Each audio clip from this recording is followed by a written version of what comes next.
Good morning, everyone.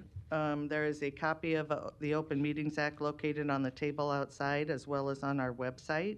There's also an automatic external defibrillator that's available on the back wall of the legislative chambers. Please stand for the Pledge of Allegiance. I pledge allegiance to the flag of the United States of America and to the republic for which it stands, one nation under God, indivisible, with liberty and justice for all.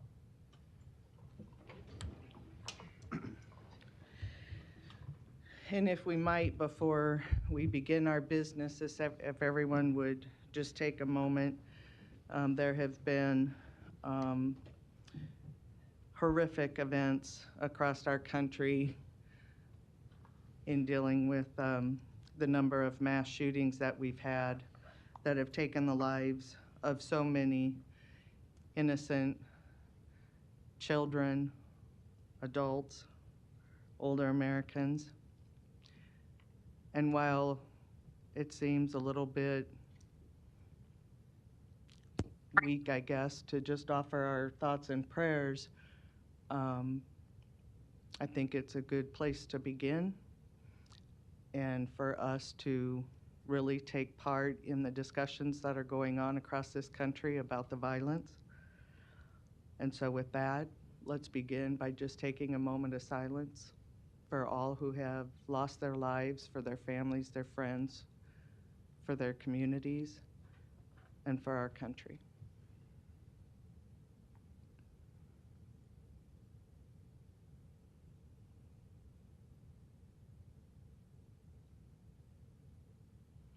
Thank you. With that, we will begin with the agenda for the Douglas County Board of Equalization. Roll call, please. Commissioner Boyle? Here. Commissioner Kavanaugh? Here. Commissioner Friend? Here. Commissioner Garcia? Here. Commissioner Morgan? Here. Commissioner Rogers? Here. Madam Chair. Present. Item A, approval of the minutes of the Board of Equalization meeting held Tuesday, May 24th, 2022. And item B, call for a meeting and set Tuesday, June 14th, 2022 as a date for hearing on certified assessment corrections reflecting the addition of omitted property to the tax rolls or increased value on property. Is there a motion to approve A and B? So moved. Second. Motion by Commissioner Rogers, second by Commissioner Morgan. Any questions or comments?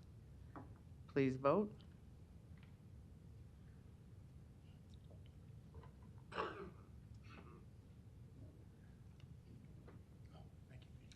Motion passes 7-0. Citizen comments. Is there anyone in the chamber or on Zoom wishing to speak to the Board of Commissioners about an item not on the agenda? This is the Board of Equalization. Good morning, Larry Storr, 5015 Lafayette Avenue, Omaha 68132.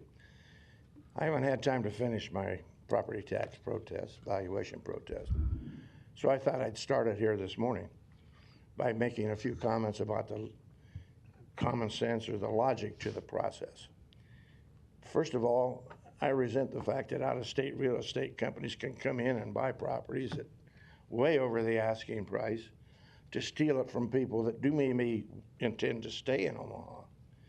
Secondly, I don't have time to knock on everybody's door in my area and ask them to let me see the inside of their house, how much they've made improvements to it, and how much they're actually going to sell it for, hoping to sell it for, and compare the square footage to mine. In the Dundee area, every block, the houses are different style, different size. Yet people come in and turn them over very fast. They go in and do a hell of a lot of improvements, which boosts their value up, I think. But I don't know that they do all the permits.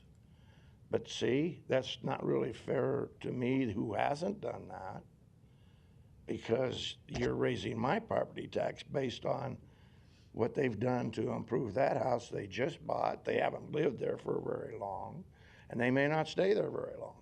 But yet you base my property tax on the valuation of what that sold for. That seems illogical in a certain way. And the other way is the city's overall master plan, the county's involved in that somehow, but somebody at the end of my block can come in, a real estate company, and buy that small single-family type house. Yeah, there might be 4 members of the family that live in it, but they turn it over and rent it out to a group of students, maybe 5 or 6 of them. That's the way they get a foothold, and then they want to build a multi-density structure in our neighborhood, which destroys the neighborhood. Yet we get paid, because of that, our taxes go up because the value went up. And the final road is on the TIF. City or county, no one has ever proved to anybody at the microphone that TIF does not raise my property tax. The way it's worded in all the documents and all the speeches I've heard sure sounds to me like, whoa, that owner or that developer, they may be an out-of-town person.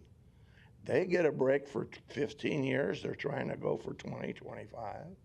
On today's value of a dilapidated property, because you came in, the city came in and declared it blighted or extremely blighted, that seems a little unfair. Because 15 or 20, 25 years from now, it might not be the same owner, and he's not going to pay the higher property tax from that time on. There's something illogical about that, folks. Think about it. Thank you. Anyone else wishing to speak before the Board of Equalization about an item not on the agenda?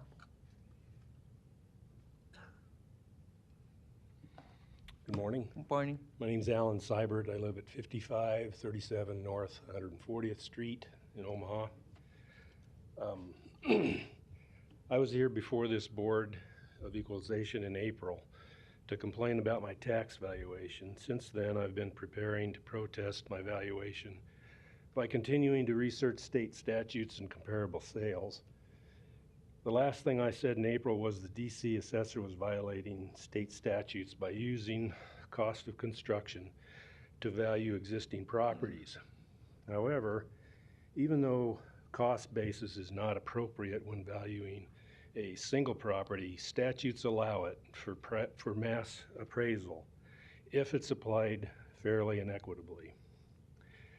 But if it is fair and equitable, then why do property records for new sales show assessed values below 88% of sales price, excuse me, more than 1 year after the sale?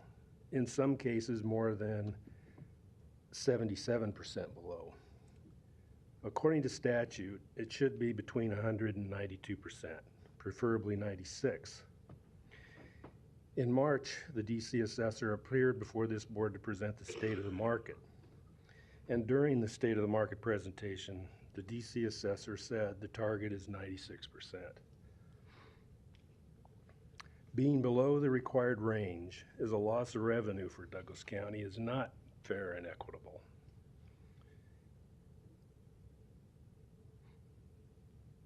There were exhibits in that presentation created from sales data collected by the DC assessor. I found the exhibits presented to be confusing and contradictory. For example, exhibits 4 and 5 show the overall median assessment to sales ratio to be 94%. And exhibit 6 says the countywide final level of value for 2021 is 94%. Same percentage. But exhibits 4 and 5 cover the period from October 2018 to September 2020. So 94% cannot be the final level for 2021 as it says on exhibit 6. Also in the upper right corner of exhibit 6, median ratios are shown for the 2021 periods of January to March, April to May, July to September. Those ratios were 80, 75, and 74% respectively. That is a definite downward trend that says the ratio could not have improved from 74% to 94% in 3 months, which also puts the DC assessor in violation of state statutes. These discrepancies and others in that report caused me to question its credibility. Some of my discussed the last time I was here was with this board because I couldn't understand how you could allow the DC assessor to implement ridiculously high valuation increases. I have since found that according to state statutes, even though county assessors may present reports to the county boards, the county assessors are controlled by the state tax commissioner, so it wasn't your fault. My guess is those two entities are more interested in the amount of property taxes collected than using a fair and equitable process, and any excuse will be used to justify the process. I hope the voters of Douglas County have elected a new assessor that will improve the current process. I also hope the referees working this month in behalf of the Board of Equalization will be fair and equitable to all of the property owners of Douglas County. Thank you. Thank you. Anyone else wishing to speak to the Board of Equalization about an item not on the agenda? Seeing none, we will move to resolutions D, E, F, and G. We have no need for executive session, so could I get a motion to approve resolutions D through G and adjourn? Motion by Commissioner Rogers, second by Commissioner Morgan. Any questions or comments? Please vote.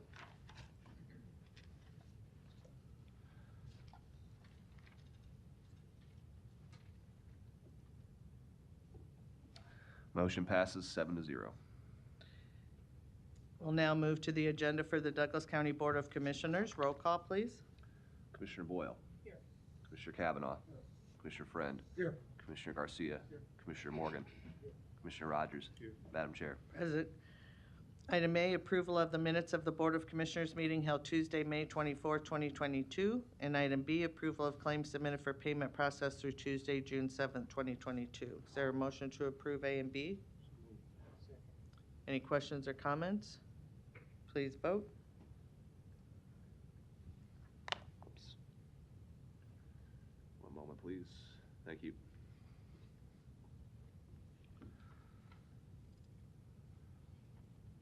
Commissioner Kavanaugh. Okay, thank you. Okay, motion by Commissioner Rogers, second by Commissioner Morgan. Motion passes 7-0. Next is the consent agenda, items A through O. Is there a motion to approve the consent agenda? Is there a second? Second. Motion by Commissioner Rogers, seconded by Commissioner Friend. Commissioner Kavanaugh? Couple of quick questions and comments here to get some things in the record. So on the consent agenda is an item G for $123,500, approval of a design services for justice project. And I think this is through the public properties folks, at least the backup documents show that. This appears to be related to the new courthouse annex and the old MUD building. Is that right, Mr. Leahy? No, actually, good morning. I'm sorry?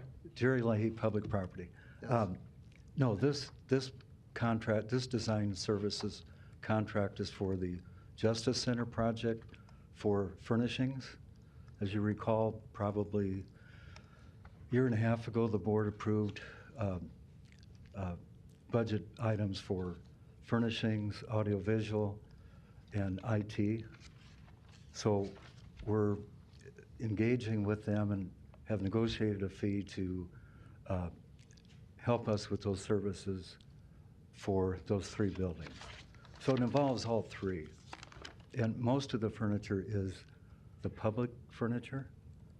In the case of the Justice Tower, for example, the lobby, the conference rooms, some of the waiting rooms, and so forth. So this is a product of our commitment for those services. Okay, so this is $123,500 for furniture design at the 1723 building. That's what this says. It should not say that. If it, what- Okay, so which building are we talking about? It's the Justice Center. It's the Yeah, Justice. the one Center. I said in the beginning is, that's the The tower. new courthouse annex. Yes. Yes? When you say annex, at times that. The one attached by a Yes. walkway to the courthouse. Yes, yes. But when you say, sometimes annex can refer to. Yeah. Okay, so 1805. is it that building or is it the old MUD building that this is going It's the into? MED building, the tower, and the youth center. The furnishings for all three buildings. Okay, so $123,500 Yes. for furniture for No, those buildings? Design services. What are we designing? Well, 8 floors of furniture that were designed when the project was started, and we've negotiated that fee downward. And Jeff and I can't design 8 floors in the youth center, and Okay, so they're designing furniture for all three of these yes, buildings. Is this money coming out of the bond that was no, to finance this project? This is addition to the bond? yes, but this board approved 3 different, I'm not asking about that. Yeah, it's not I'm the bond. asking about the financing of this. yes. This is not coming out of the bond. This is in addition to the It is not coming out of bond. the bond. Okay. It is not. At the end of this 123,500 expenditures to, I believe it's HDR, the same people who are doing the Correct. design on the building, do we have any furniture for these facilities? No furniture is being provided under this 123,500. Is that correct? Correct. This is to allow us to select and purchase the furniture. Thank you. This is, again, an example of the gift that keeps on giving. Here's a project that's already way over budget. It was poorly financed in the beginning, and now we're spending $123,500 for furniture design, at the end of which we won't have any furniture. So I presume at the end, we'll get another bill for actual furniture for the people who are going to be occupying these facilities. Thank you. Commissioner Morgan? Jerry, Chris and I serve on the Building Commission, have updates on a regular basis. I just want to make sure I'm correct in what I'm stating, but my understanding, and I was at the last board meeting of the Building Commission, this project is not over budget, No, not at all. as was stated by the commissioner, that it's already over budget, which is pretty amazing because I'm involved in some projects in some other places to continue to be on budget, and I stated it at our last meeting, is quite an accomplishment in today's times. And I think the Keywood organization has done an outstanding job of making certain that we are on budget, and I request that you correct anything I've just said so that the public knows that that was an accurate statement, because you've been the public property person for a good number of years. No, you are correct. That project is on time and on budget. You are correct. So I think at these meetings, I think we need to be careful of what we're stating, and that's why I always ask people like yourself to please correct anything I might say. I use Joe Lorenz often as our finance director, because I do want you to disagree with me and say, no, it's not quite on budget, but it is. And we can only hope that it continues with what we're seeing out in the environment that we are now faced with. But I think they ordered things in a timely, good way, and I just want to give them plenty of credit for what's taken place. Thank you. Commissioner Boyle? Hi, thank you, Jerry. Also, I had similar questions along Commissioner Kavanaugh's lines. As far as approval and it says approval of design services for the Justice Project. As I read through it, it says it's for design and procurement, but it's not purchasing at all. So that means this is to create the layout and then find vendors who will then supply the furniture. So it sounds like this is just the fee for design and figuring out which vendors to use. Is that Yeah, right? and then we will place the order. Then you'll place. It's the same thing we did over at 1723 with probation, which is totally furnished on the public portion of it.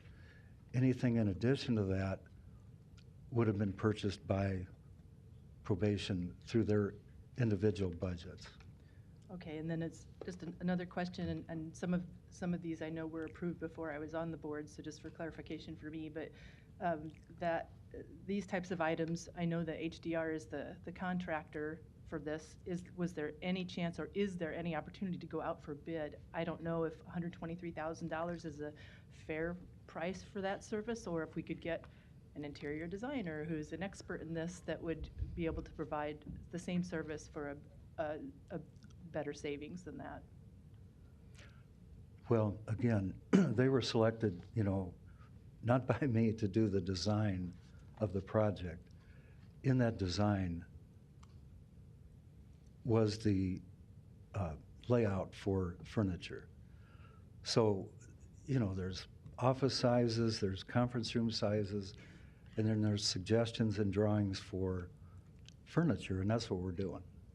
We're just implementing that portion of it. And believe me, we have brought this fee down substantially. Mm-hmm.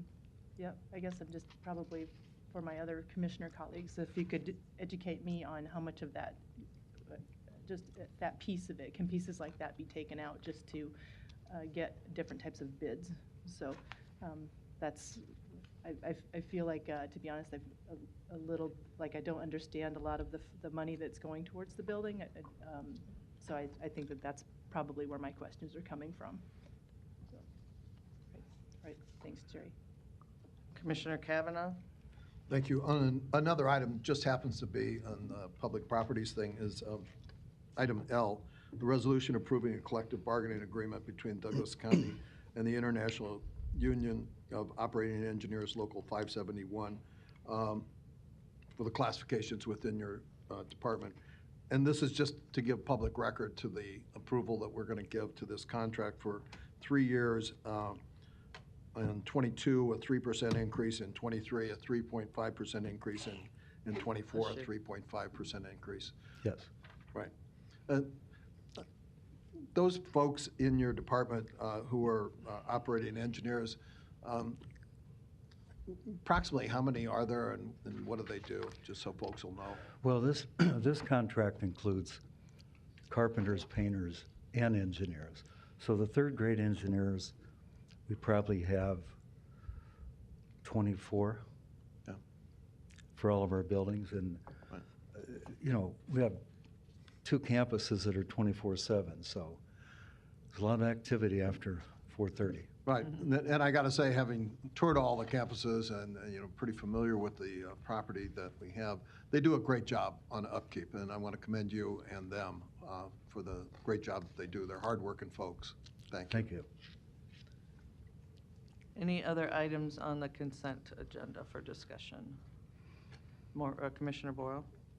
Just one other thing too, on item N, it's a resolution to allow $25,000 of Douglas County Sheriff's Office federal asset forfeiture funds to be transferred to the, I think it should be Hart Ministry Center to support the Fresh Start program. When I was looking through the proposal, it mentions that this $25,000, just a portion of it is going to be, like $22,000 of it will be given for rental assistance and transportation. I guess we have other resources for rental assistance, so is there, I guess I'm more questioning what Chief Deputy Hudson, about what, or to be more clear about what that program is all about. Good morning, Commissioners. Chief Deputy Wayne Hudson, Douglas County Sheriff's Office. We've been working on this for about the last year with the Hart Ministry Center. Today we have with us Marcus Hines from the center. I'd like to have him come up and he can give a kind of a brief overview about the Fresh Start program. Good morning. Morning. Marcus Hines, 3512 North 49th Street, Omaha, Nebraska, 68104. The Fresh Start program is it's a job training program. We're taking in people that have backgrounds or have problems with alcohol abuse, substance abuse, or just want to get a new lease on life. We're bringing them in, and to answer your question about the paying of the rent, some of these people are in halfway houses, three-quarter houses, and things like that. So what we try to do is take away all the barriers that'll keep them from not showing up to the to the Heart Ministry Center and doing the work every day. So we'll pay for their rent, we'll pay for their cell phone, we'll pay for their, if they have a car, we'll give them gas cards. If they don't have a car, we'll give them bus tickets. And this program lasts between 15 and 18 weeks. And by the end of the 18 week, by the end of the 18 weeks, they'll have training on budgeting. If they have if they need a social security card, they need a birth certificate, soft jobs training skills, budgeting. We do a PI, performance index, on them, so we know their strengths and weaknesses, and we provide them. We connect them with one of our strategic partnerships and gives them jobs, higher wage paying jobs. So at the end of the 18 weeks, they have all these things, and we have their PI, and then we match them with a company that we think they can work together based off their PI index. Great. I guess my question really is, we've got other resources to help with rental assistance, so maybe that funding could be used for something more for programming as I guess we could. The cost to get a one person in through the whole program is like $5,000 a piece. So it just depends on the individual and their situation. And sometimes they live with people. Sometimes they live in a three-quarter house. It just depends on the situation. So I'm hoping I'm answering the question. And again, for us, if you look at the entire program is for individuals that are having issues with substance and alcohol abuse. And that's where it's more than just rental assistance, things of that nature. So that's where the forfeiture money, the federal forfeiture money, allows us to donate or transfer money to these type of programs. And from a law enforcement standpoint, if we can take money that we seize from drug dealers that have been poisoning our community and then turn that money back into something positive so that these individuals can have a good path to life so they won't do criminal activity, it's a win-win for everyone. That's why we want to partner with the Heart Ministry Center. Yeah, I think 1 minute. I think they sound like a solid organization and do the right thing. Like I said, my main question, just when I saw the page that had what it's expended on, 22,000 of the 25,000 looked like it was on rental assistance. That just seemed like a big chunk of it for that purpose. But Yeah, no, I can tell you right now, it's not for that. And even if we were to say that to the Heart Ministry Center, don't use any of those funds for that, they have other funds for that. They can use the 25,000 for something else. And I think I put in the information that Don Klein has also signed off on another 25,000 from his drug money to also donate to Heart Ministry Center. If the county board members haven't been down to the Heart Ministry Center to take a tour of it, I really encourage you to do it. They really do a really good job in the community. great. Thank you. Well, thank you very much. Thank you. Thank you. Any other questions or comments on consent agenda items? Seeing none, there was a motion and a second. Please vote.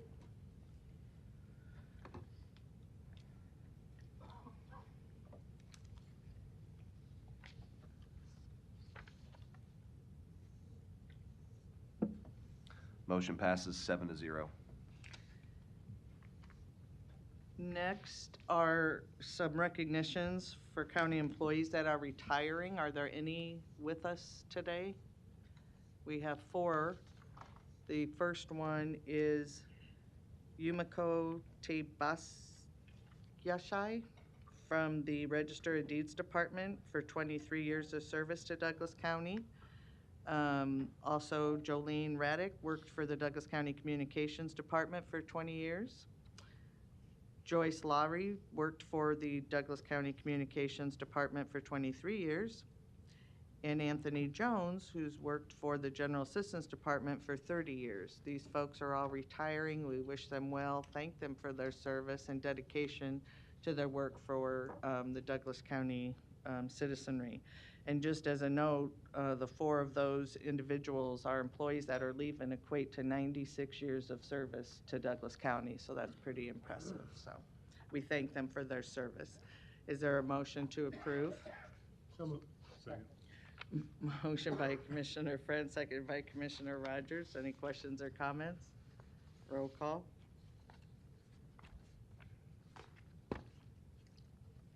Oh, sorry, vote. I didn't mean roll call.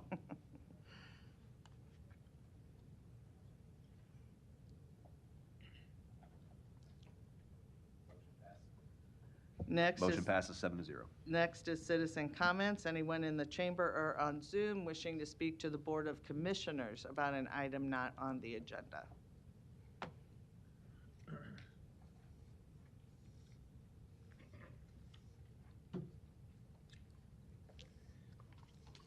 Excuse me. Larry Store, 5015 Lafayette Avenue, Omaha, Nebraska, 68132.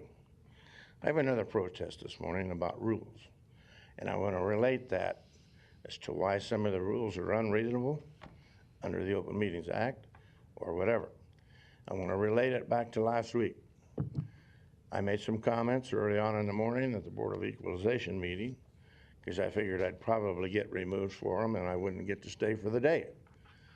Now, I don't consider any of those comments I made to be hateful, meanful, spiteful, or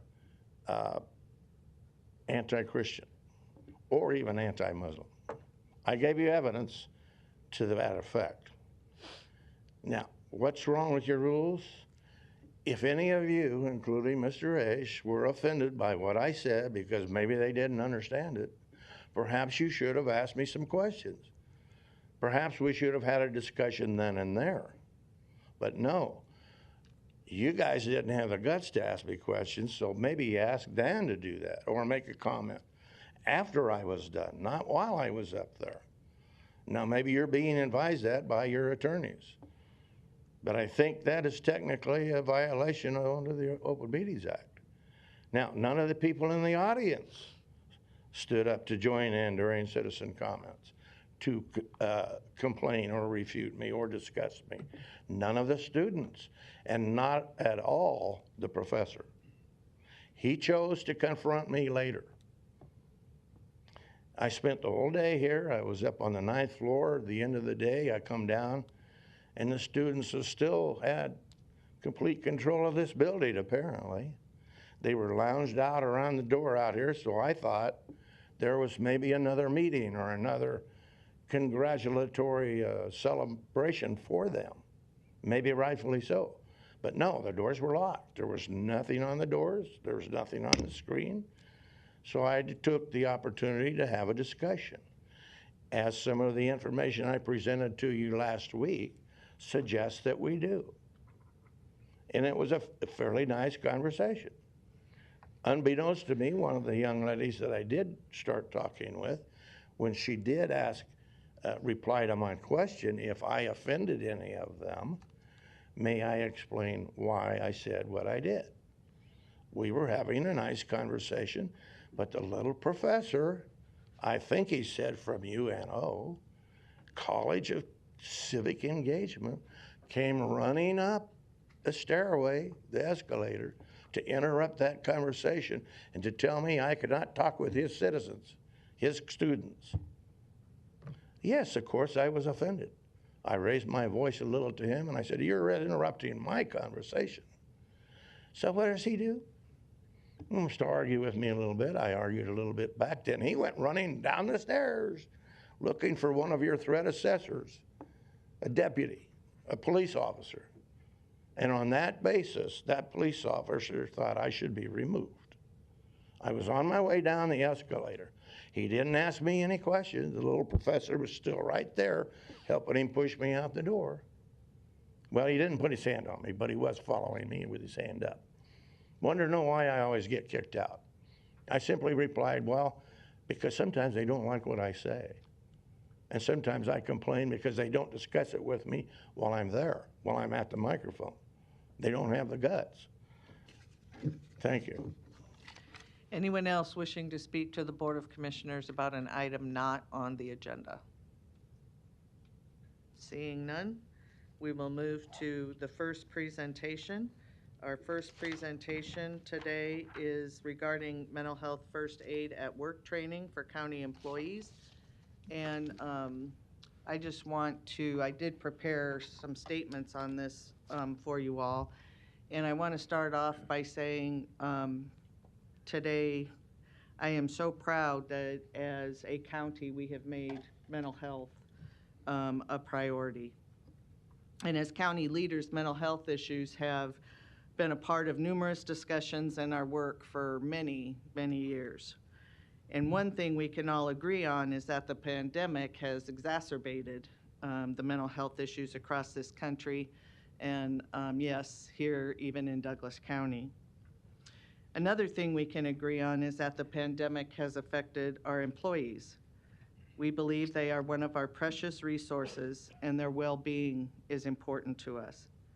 We need to support our county employees, and we need to make sure they know that they are not alone, and making sure that they take care of themselves is of utmost importance.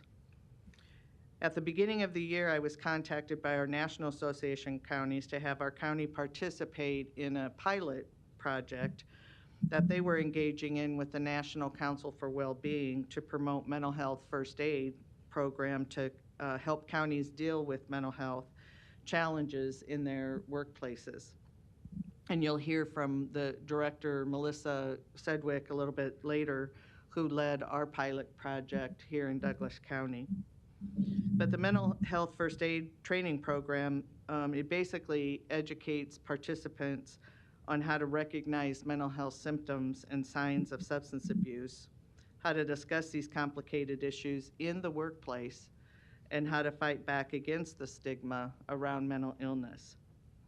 So today it is my pleasure to introduce our guest today from our National Association of Counties and from the National Council for Mental Health, for Mental Wellbeing, to provide us an overview of the partnership and program and discuss an opportunity for us to offer this training to all of our Douglas County employees.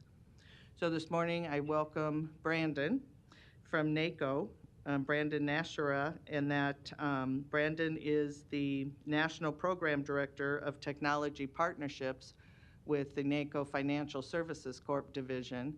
And we are so thankful for all the participants that will be here today. We welcome you to Douglas County, and Brandon, I will turn the floor over to you. Thank you so much, Madam Chair and members of the board. Thank you so much for the invitation to present on this needed program. Again, good morning. My name is Brandon Natsuhara, and I have the great pleasure of serving as the National Director of Technology Partnerships here at the National Association of Counties, or NACO.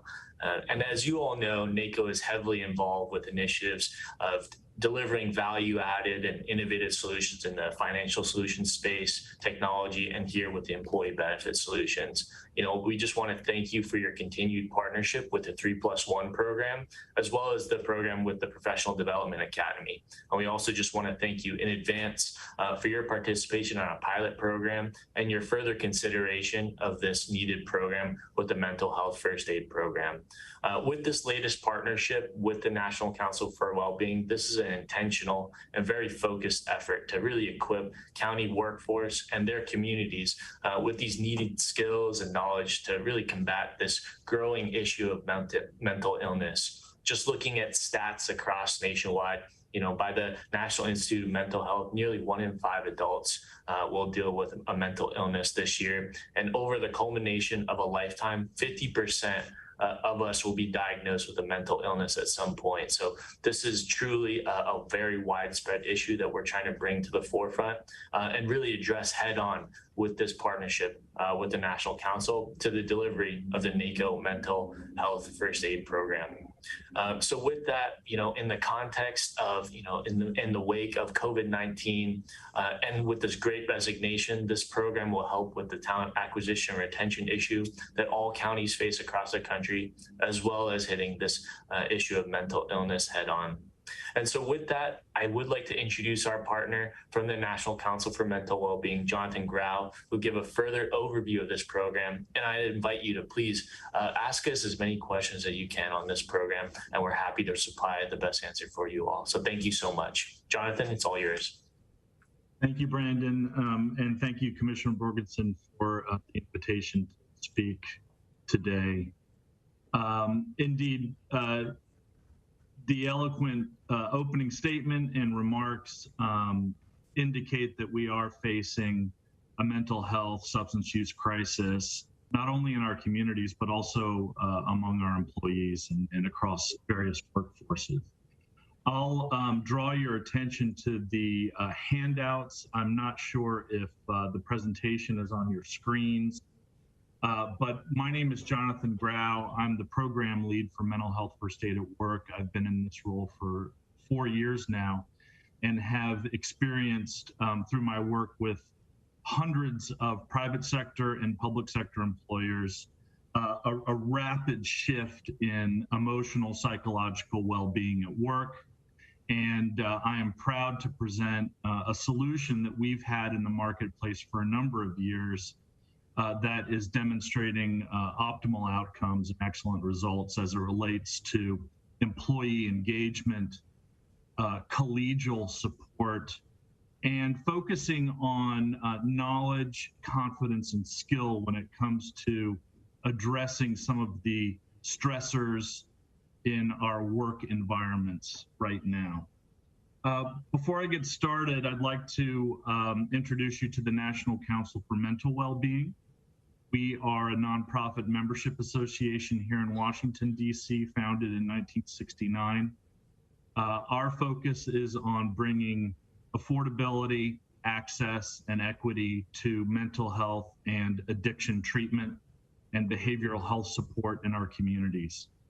And our public education initiative, which we have administered for over a decade, is called Mental Health First Aid.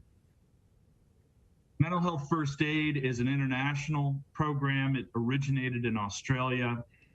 It is an evidence-based, life-saving technique that is a lot like CPR. It's a lot like physical first aid, insofar as once trained, we can administer immediate care and support for someone who might be experiencing distress.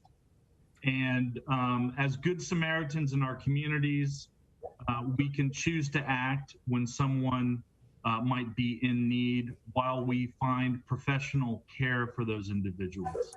So just like someone who might be waiting at a bus stop and falls off a curb and skins her knee, we choose to act while we find professional support who can respond in kind.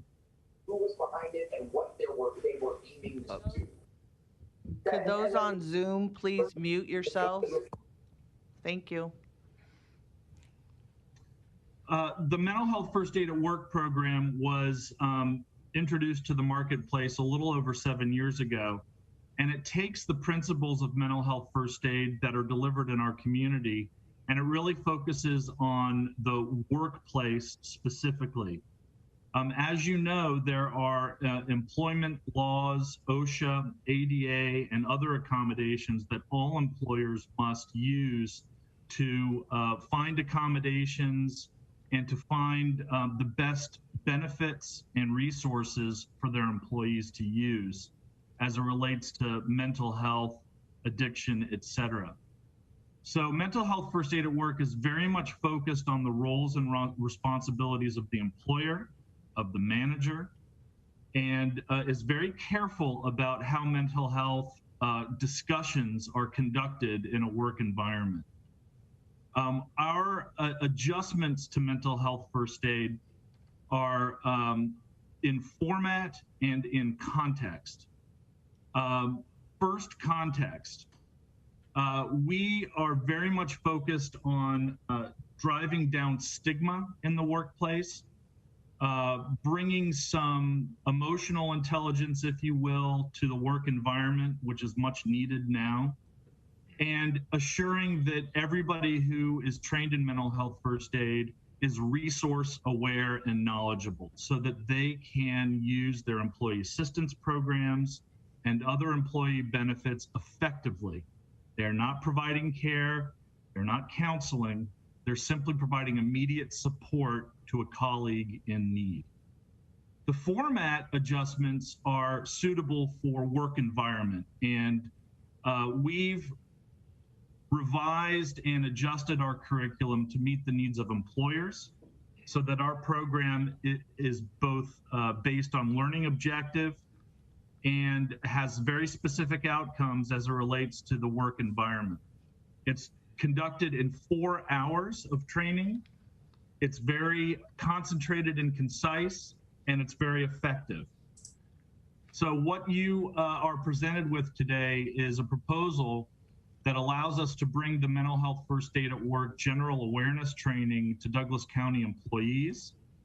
And it's also supplemented by mental health essentials, which are live facilitated seminars that are open to all employees that help us socialize these concepts, that help us drive home the value of formal training, and help us come together as a workplace to really normalize the conversation around mental health and what we can do to be more effective managers and more supportive colleagues every step of the way. So I'm happy to answer any questions you might have in relation to the program itself and what implementation might look like at Douglas County. And before we get there, I would just ask Director Melissa Sedgwick to talk a little bit about the pilot that she led for Douglas County, what it looked like and what she felt the outcomes were that led us to the presentation today and opportunity today. Good morning. Good morning. Melissa Sedgwick, Douglas County General Assistance.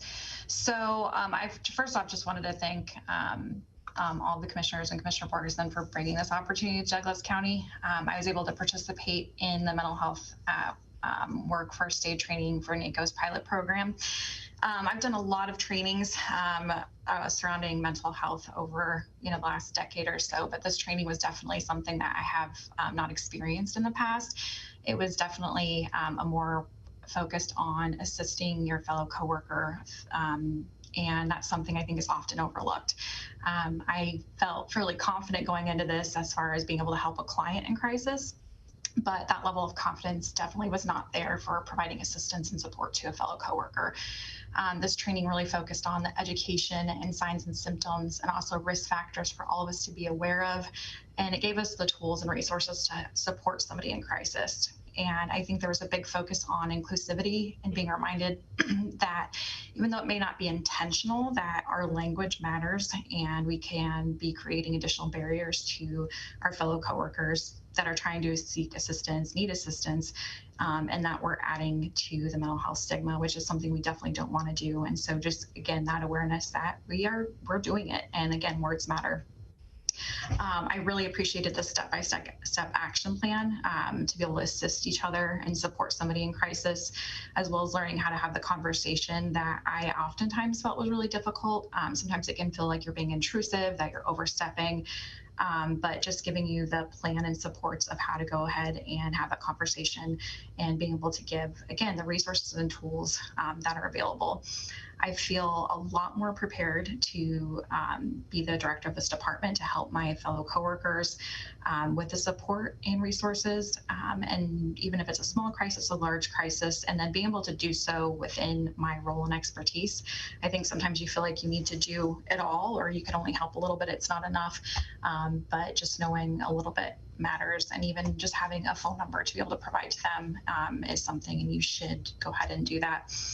I think it's important that it was noted that 1 in 5 adults have a mental health illness in the United States. And so based on that, 20% of Douglas County's workforce is dealing with mental health and mental illness. And so although it's 20%, I think if you look at the indirect effects of that, 100% of our departments and employees are dealing with mental illness, and it affects us. So I really encourage and hope that this is something that the county does offer to everybody within the county. I think it's necessary, and I think it's a worthwhile investment. I think that it's really going to help build a culture that's focused around health and well-being for its employees, but it's also going to have a trickle-down effect in how we serve the residents of Douglas County. But that's what I have. Thank you. Thank you, Melissa. With that, I'll open it up to any questions or comments from commissioners on this. Again, it was, or Commissioner Boyle, sorry. More than anything, I'm just asking, is this something that's going to be part of a human resources issue or just a services available? And if so, in order to be effective, it seems like it would have to have some type of, I don't want to say mandatory component, but if people really, if we want to really take advantage of the service, and the tools really have to be aware, everyone has to be aware of the tools and be willing to use them. So is this again something that's going to go through the human resources? Yes, and departments, but what Patrick and I, our Chief Administrative Officer, Patrick Bloomingdale, he and I and Melissa talked about doing it more like we do the Leadership Academy, where there is a certain number of cohorts, which I think are 30 per class offered by Mental Health First Aid, if I'm correct in remembering. And so we would be in contact constantly with those department heads and elected officials to sign folks up on an ongoing basis and they'll come, the proposal that will be forthcoming to the board would lay out how many they would provide, and again, based on that 30, but it would be over a period of time, because we'd want to train everybody. Not necessarily making it mandatory, but making it open. And then I think what will happen, and we've seen it with the Leadership Academy, are people talk and see the benefits and the excitement of it, and so then they get their colleagues to sign up for the next one. So that's how we envision kind of doing this if it moves forward. Okay, very good, thanks. Mm-hmm. Any other questions or comments? So our next steps, I see a hand up on Zoom. No, it's not? Oh, it's not, okay. Anyone else? Larry? Oh, okay. I'll be right back to you, Marissa. Go ahead, Larry. Thank you. Larry Storr, 5015 Lafayette Avenue, Omaha 68132. I'd like to ask some questions and make some observations.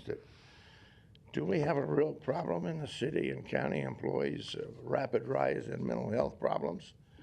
If so, why? Don't our people know that already? Don't we have local people to deal with those issues?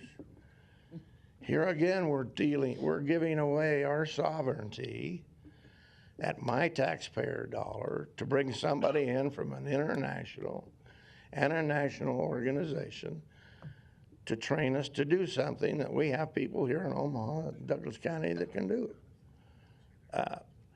There's an opportunity to not spend any money. So this does not tell us how much it's going to cost, but yet there's going to be a vote on it. It'll be accepted or something or other, and it's beyond the citizens' control at that point. So I'm just saying, if you want to reduce my property taxes, which obviously you don't, you need to cut out programs like this. Use local people. Do you not have people in the city and county government that are human relations people and possibly capable of helping solve rapid increase of mental health problems amongst our employees? Thank you. Thank you. Marissa? Hello. Good morning. Good morning. My name's Marissa Tabb. I'm the DEI officer for the county. So I would just like to say I am 100% thrilled to hear about this program. And Jonathan, I guess I have a question specifically for you as far as the implementation of the training. Is there a proponent? Well, one, how many weeks long is the training program? Is there a certification process, like after our employees go through it, will they be certified in a certain kind of way? And then also, are there modifications or adaptations based on different ability needs? Thank you, Marissa. In regards to implementation, I'd like to echo what Commissioner Borgensen said earlier, which is at large organizations, it's important to start fairly small, and that is to say, to help socialize these concepts, help people understand that these human issues that they are bringing to work and vice versa are okay to have, okay to talk about. And mental health first aid gives us a framework that allows us to have respectful and supportive conversation with anyone. Mental health first aid at work, of course, is focused on collegial support and peer support. So generating momentum internally can be done in a mandatory fashion, but due to the subject matter, we typically recommend that we start slowly, we identify key stakeholders and departments who can advocate and advance and champion the model and move it forward. We've had a lot of success with that at larger organizations. So this implementation plan, which estimates around 2,300 to 2,500 Douglas County employees, will take some time. It is a training by training exercise. So the trainings themselves take 4 hours for groups of 30 individuals. So that's our denominator. And as we think about implementation, we can schedule multiple trainings per day, per week, per month, per quarter. But as it's presented, we're looking at a probably 18 to 24 month training plan for that initial cohort. All individuals who participate in mental health first aid at work general awareness, the 4-hour training, will receive a completion certificate. They will not be certified as mental health first aiders. And then the final question, Marissa, if you could restate. Oh, sure. I didn't know if there was any modifications based on different ability needs, maybe such as language or anything like that. Thank you. Right now, first of all, it is Section 508 compliant, so we have the ability to accommodate all learning needs. We also can and do make adjustments for specific groups of individuals.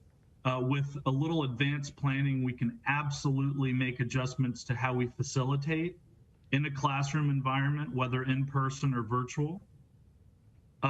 Finally, mental health first aid at work is delivered exclusively in English language right now, and all of the curricula are delivered and written in English.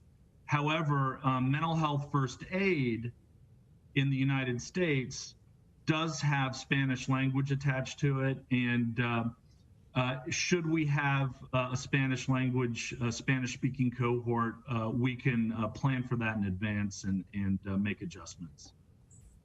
Thank you. Commissioner Friend? Thank you, Madam Chair.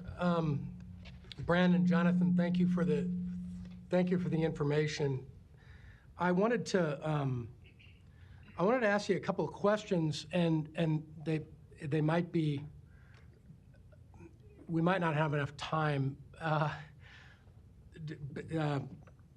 Bear with me. How much of the advances, how much of the advances over time in medical technology, and then I'm going to get to a point here, I promise, how much of the advances and progress that's been made over time in medical technology, awareness, identification, some of the things that you guys have laid out in this presentation, how much of that advancement has given us a knowledge level in the community mental health arena that we didn't have, for example, 50 years ago. We have a greater population in the United States and worldwide, obviously, now than we did 50 years ago, but we had similar problems, and they weren't being identified. Is that fair to say? Thank you, Commissioner. I'd like to have everyone recall that with the implementation of the Affordable Care Act, previously sensitive health information has now become mainstream. So more specifically, HIV status, maternity status, mental health status is now part of a larger stream of claims from a medical standpoint that we have access to. So yes, sir, to your point, in the last decade, we have more insight based on claims data on prescribing and conditions related to mental health than we ever did before. Okay, that's good. And then further, we're doing MRIs. We're doing MRIs and we're doing scans on people that we weren't doing 50 years ago, and that's based on some of the advances we made with the Affordable Care Act, if you want to call them advances. The information leads the medical professionals down a certain road that can help people in an acute fashion, as opposed to helping them, you know, when everything's over. I mean, there's nothing you can do at that point. I guess that was the reason that and here's my point, the reason I bring some of that stuff up, and I think this is fairly important. I want you guys to weigh in on this too, if you don't mind. The reason I think it's important is it leads me to believe that the private sector resources that we have now, based on some of these advances, those private sector resources have grown, and with that growth comes a value add from a public-private partnership arena that we didn't have 50 years ago. I don't mean to pick on 50 years ago. I'm just saying that's when I graduated from grade school, and I wasn't thinking about these things at that point. They're easier to identify now, and what I'm getting at is government. In my personal opinion, government can't be everything to everybody, but those public-private partnerships are pretty valuable. Does the program help guide us down a road where we can identify private partners that are going to raise their hand in our community in Douglas County and say, hey guys, we're already there. You don't have to put a plan in place. You just have to help us with funding. You have to help us with something else that can help us do some broken field running, right?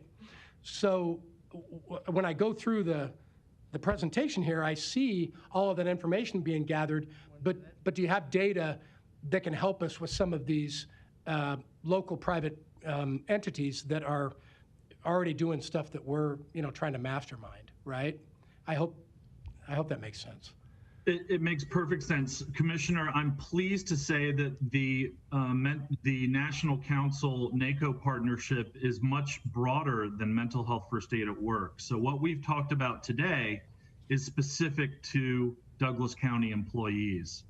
The partnership itself represents an opportunity to bring mental health first aid and all of its public and adult-driven curricula to Douglas County to allow those resources in the community to not only train on mental health first aid, but to leverage all of the community resources in place in your community. So Brandon might be able to elaborate on that further in a future discussion, but the partnership extends beyond that work. John, I'm going to cut you off for just a second. There's no other lights, and so Commissioner Friend, you can continue with your second. Well, I just wanted to hear a little bit further, if there's a little bit more elaboration. If Brandon wanted to weigh in, by all means.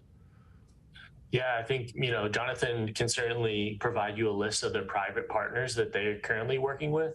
I think the idea is, we'll get the mental health first aid at work program rolled out nationwide. And the second phase of this partnership and the evolution would be then to distribute these types of programs in your community if they're, not already existing in the current community right now. We're currently building out our list of, larger counties. So, Douglas County will join the ranks of King County, Washington, Tarrant County, Texas, and many others, as well as, 65 plus counties that have reached out to us just in this past week alone from our program launch. We're hoping to just continue to build this ecosystem along with private partners like you just mentioned. Thank you. No further No, questions? I'm good. Commissioner Boyle? So I think anytime we're looking at implementing a program like this, the other important thing to look at is like metrics afterwards. Is there a way to grade or figure out what the effectiveness of this particular program is? But I know it's hard to quantify something like that besides more than, say, testimonials. But is data being collected, or is there information that we can go by to determine whether this is something to even consider or continue? Yes, ma'am. So each and every training that's conducted in mental health first aid has a pre-survey and a post-survey evaluation that is completed by every learner. All of those data are compiled into our outcomes measures. For mental health first aid at work specifically, we also have pre and post training evaluations for each and every session that's conducted. So we will compile those, we will do those immediately, and we will work with Douglas County to make any adjustments, identify any soft spots in our evaluation metrics, and implement continuous improvement. All of our work is facilitated by master mental health first aid at work instructors. They are open to adjustment, and our evaluation systems are fully transparent. So we'll be happy to share what we measure and how we can track outcomes with Douglas County. Yeah, I think I'm even looking beyond that. And again, it'd be a difficult thing to figure out, but it's not just like pre and post a session or a training. It's like down the road, like a year later, 2 years later, can we see how these folks have actually used some of these tactics and have implemented into ways to improve mental health in the workforce, but also in the community. So I think that sure, we can evaluate a course right before and after taking it, but I'm looking for longer term outcomes on what's the purpose of the course. And to me, that's to help improve workplace mental health. Again, difficult to quantify. That's why I'm asking you folks as the experts presenting this, how do we quantify that, and do you have tools to do that? We have tools to do that, and Brandon and I will put our heads together and identify some more longitudinal pathways for evaluation. Yep. Okay, thanks. Any further questions or comments? All right, with that, I want to thank Brandon and Jonathan for being with us this morning. And the next step would be we're going to have a proposal. The county attorney will review it. It will be brought to this board, and we'll further our discussions. And I'll keep my fingers crossed to hopefully for approval. So with that, again, thank you so much for being with us today, Brandon and Jonathan. It was great to see you again. And I do want to also thank Melissa again. She really stepped up to lead the pilot that we did and did a terrific job. And so we thank her for that as well. So, all right. Thank you very much. Thank you so much, Madam Chair. Thank you so much, Board. All right. With that, before we move on to the next presentations, I think I'm going to have us move to do our public hearings. So the first one is Tyrone Scott, Scott Real Estate Services, Inc. He's the applicant for a preliminary and final plot proposed of Two Rivers Farmsteads. Address of 25902 Douglas. This is the public hearing today, and good morning. Good morning, Commissioners. Dave Forrest, Planning and Zoning Coordinator. As you said, this is a subdivision preliminary and final plat approval. The subdivision's been reviewed and approved by the county engineer and the Douglas County Planning Commission, and it's recommended for your approval today. Is there anyone here wishing to speak for or against the item during this public hearing? See, yes. Good morning. Good morning. Trevor Veskerna with Thompson, Dreesen, and Dorner, 10836 Old Mill Road. I'm just here representing Tyrone Scott. If you guys have any questions, I'm more than happy to answer. Thank you. Thank you. All right, seeing no questions, I will close the public hearing. What is the will of the board? Second. Motion by Commissioner Rogers, second by Commissioner Friend. Please vote.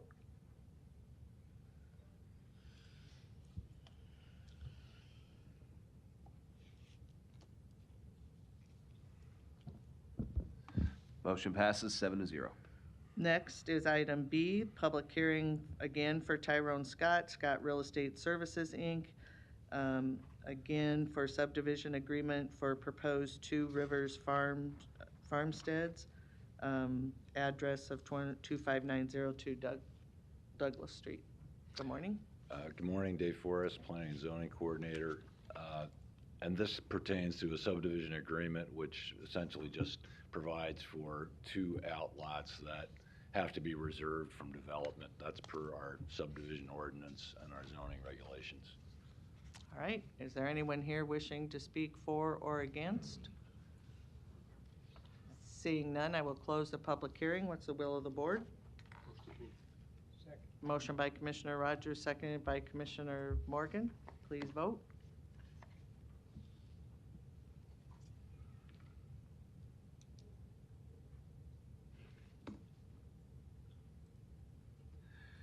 Motion passes 7-0. The next public hearing is Freyland Farms, Inc., applicant, farmstead lot split, preliminary and final plot of the proposed lot, 1 Burke's Addition, address 10555 North 264th Street, Valley. Good morning. Good morning, Dave Forrest, Planning and Zoning Coordinator. As you said, this is a farm lot split. It's been reviewed by the county engineer, reviewed and approved by the Douglas County Planning Commission, and we recommend approval today. Is there anyone here wishing to speak during the public hearing for or against? Seeing none, I will close the public hearing. What is the will of the board? Second. Motion by Commissioner Rogers, second by Commissioner Morgan. Please vote.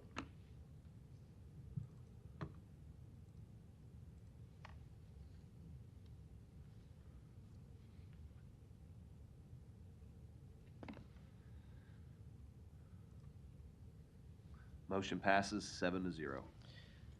Public hearing item D, Freyland Farms, rezoning from agriculture to rural residential. Subdivision, address 10555 North 264th Street, Valley. Good Dave morning. Forrest, Planning, in case you forgot, Dave Forrest, Planning Zoning Coordinator. Associated with the farm lot split is the need to take the new 3-acre parcel and rezone that residential. And it's been reviewed and approved, and we recommend approval today. All right, anyone here wishing to speak during this public hearing for or against? What's the will of, I'll close the public hearing. What's the will of the board? Second. Motion by Commissioner Rogers, second by Commissioner Friend. Any questions or comments? Please vote.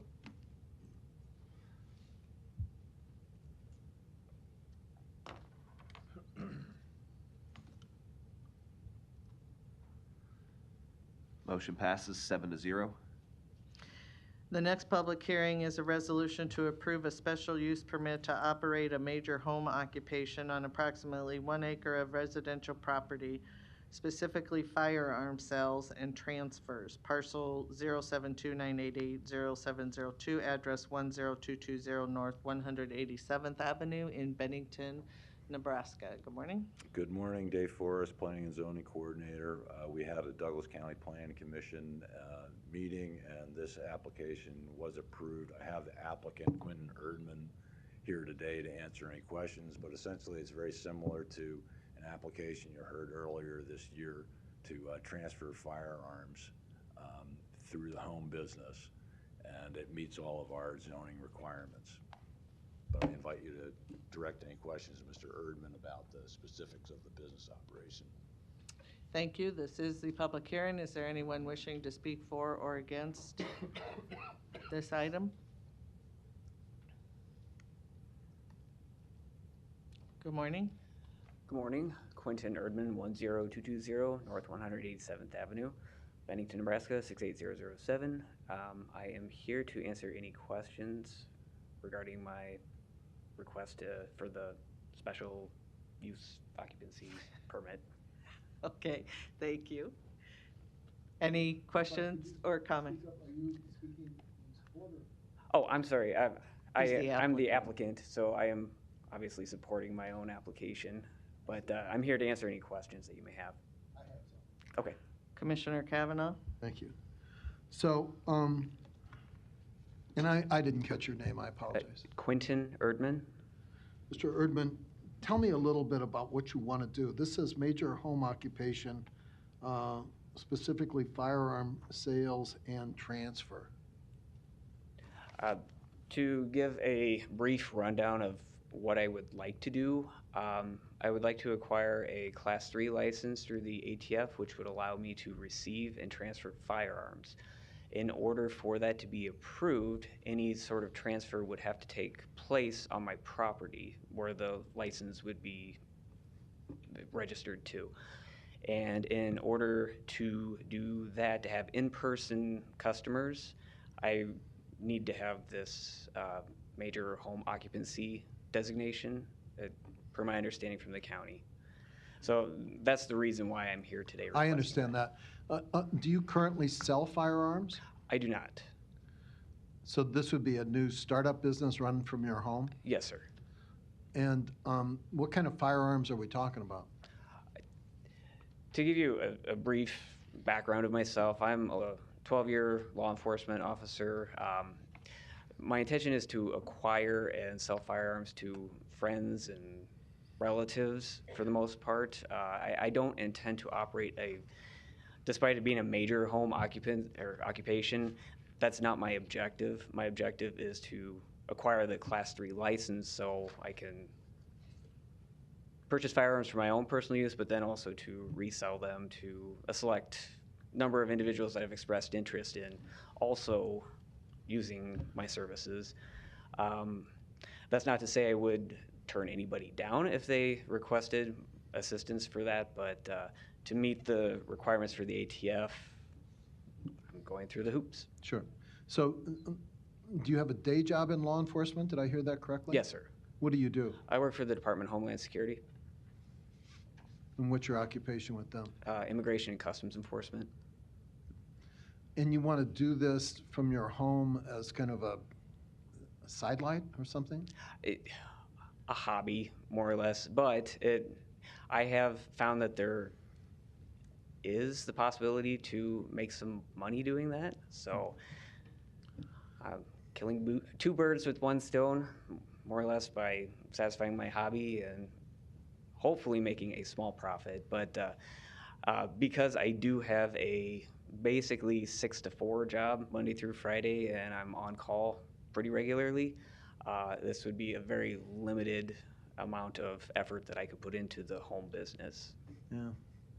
You know, you heard earlier, if you were here in the meeting, when we kind of took a moment of silence regarding the mass shootings that just keep going on and on and on. And it's raised concern about firearms in our society, period. So having more firearms out there is probably not something that I'm big on right now. And I'm just wondering, why would we want to do this when you can purchase firearms in Omaha or in Douglas County? I can. My preference would be to do this myself. There's an avenue to do this. There are no reasons I could not obtain the ATF license that I'm seeking, but for receiving this endorsement from the county. And I'm absolutely sensitive to the recent shootings that have gone on in the United States, specifically for the agency I work for, Homeland Security. We are responsible in part for providing for the security of the homeland. 1 minute. Go ahead. Oh, I'm sorry. However, the clientele that I'm targeting, to poor use of words, but the clientele that I'm looking to help facilitate firearms transfers is primarily law enforcement. Right now, there are vendors, they charge anywhere from $25 to $50 per transfer fee. I want to do it cheaper than them, and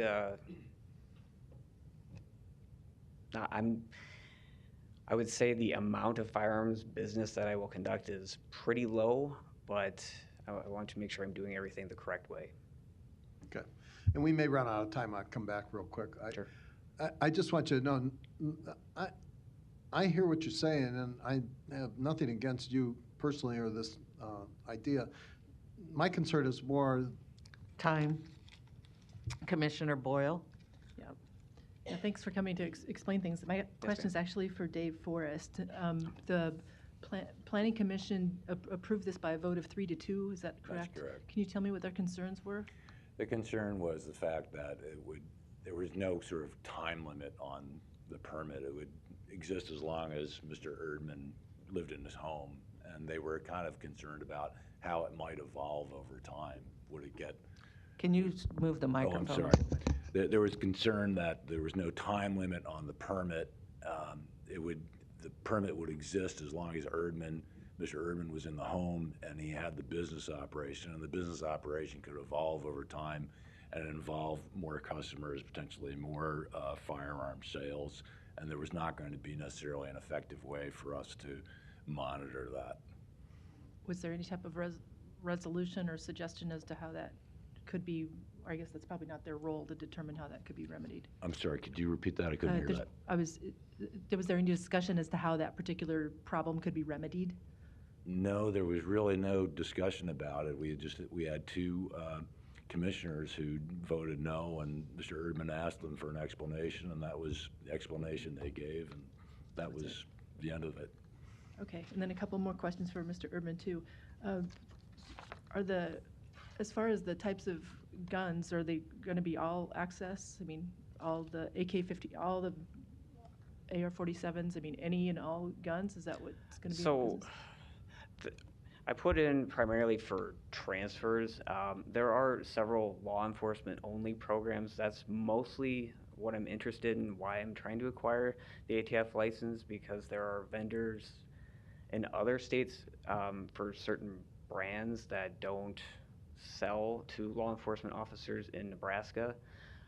That's the kind of niche I'm wanting to get into. As far as the type of transfers, any legal firearm that could be transferred, I would be the one that would transfer them. I know that there are some other places in Bennington that do firearm transfers, and it's just a legal buyer goes through the process, and I would conduct the legal transfer for them. It's a couple-page ATF document. They go through a instant background check, and there are regulations that go behind that, but if they are approved, the firearm transfer goes through. So as far as any type of firearms I would not consider, not really.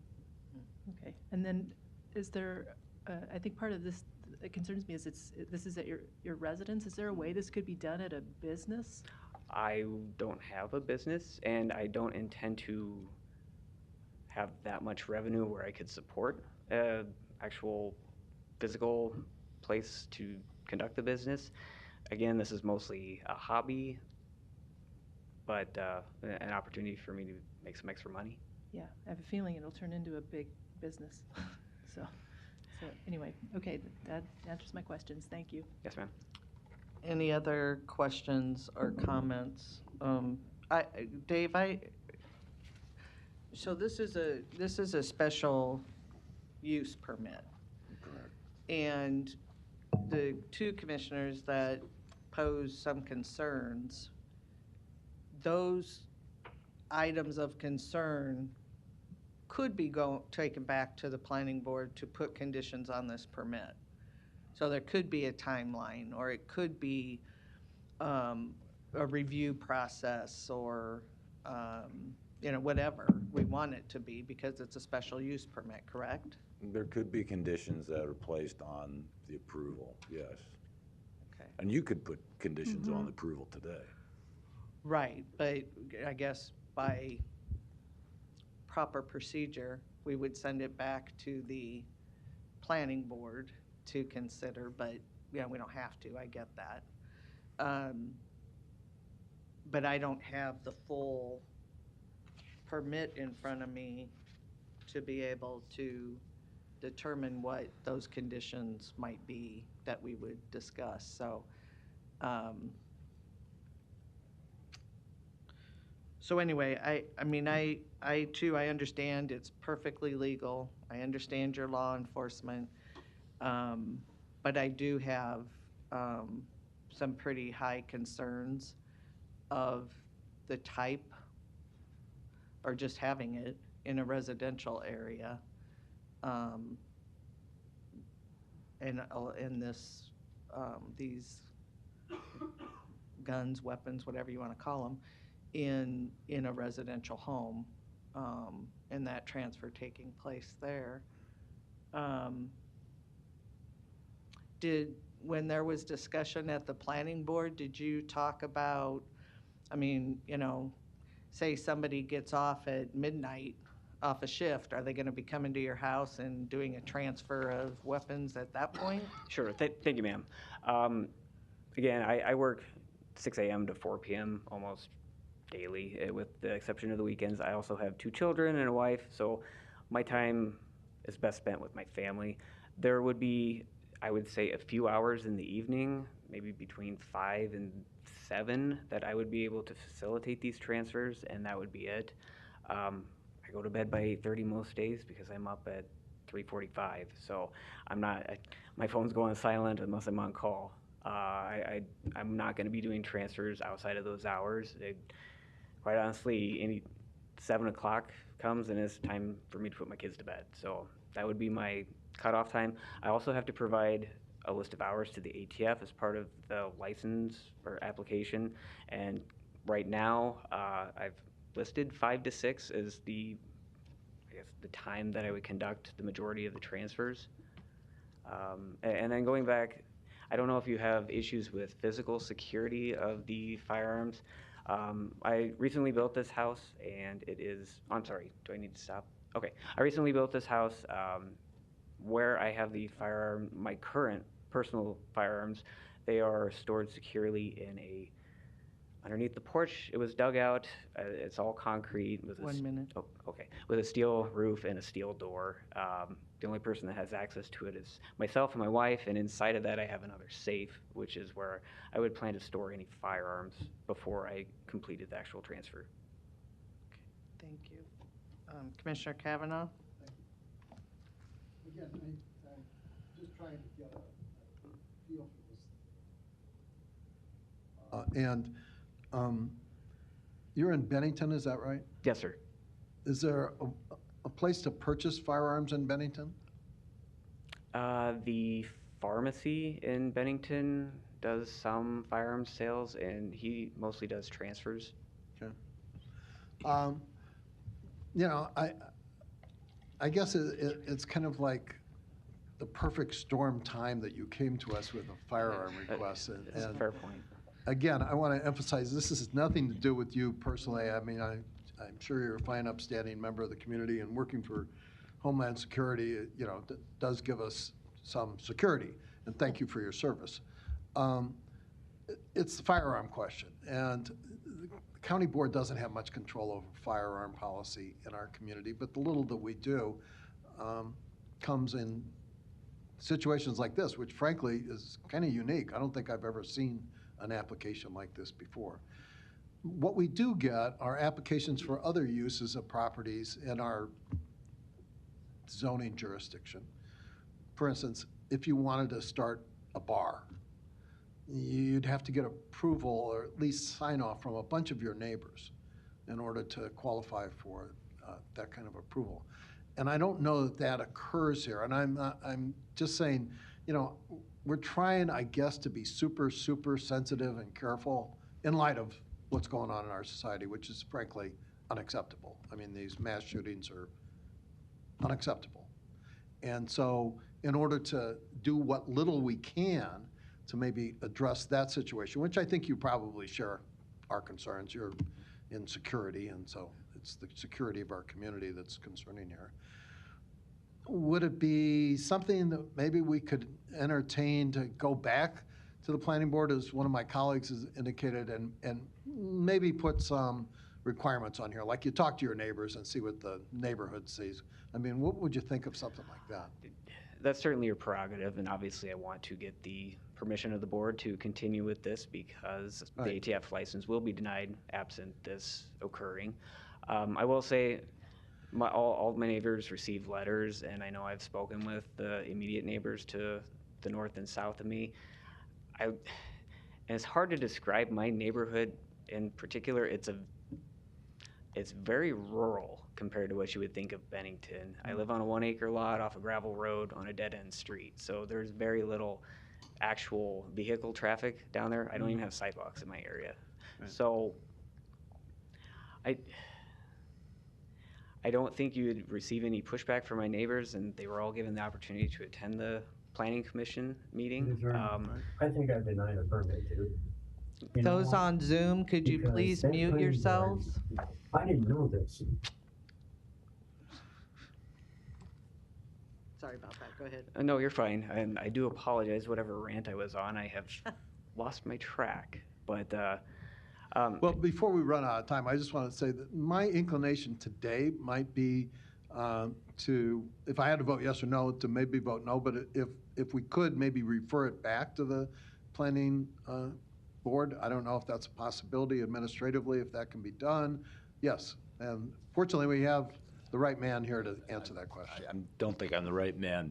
I certainly don't have any experience having things go back to the planning commission, but as an alternative, because you have the prerogative to put conditions on it, perhaps this could be continued and we could have a meeting of the Community Services Committee and talk about it in that forum. And that way, the conditions would originate with this body. And Maybe we bring could it do back. that and kind of lay it over for now and see if we could come up with maybe a little better solution. May I speak? Yeah, go ahead. And I would be perfectly willing to accept conditions on the hours of operations that you would allow me.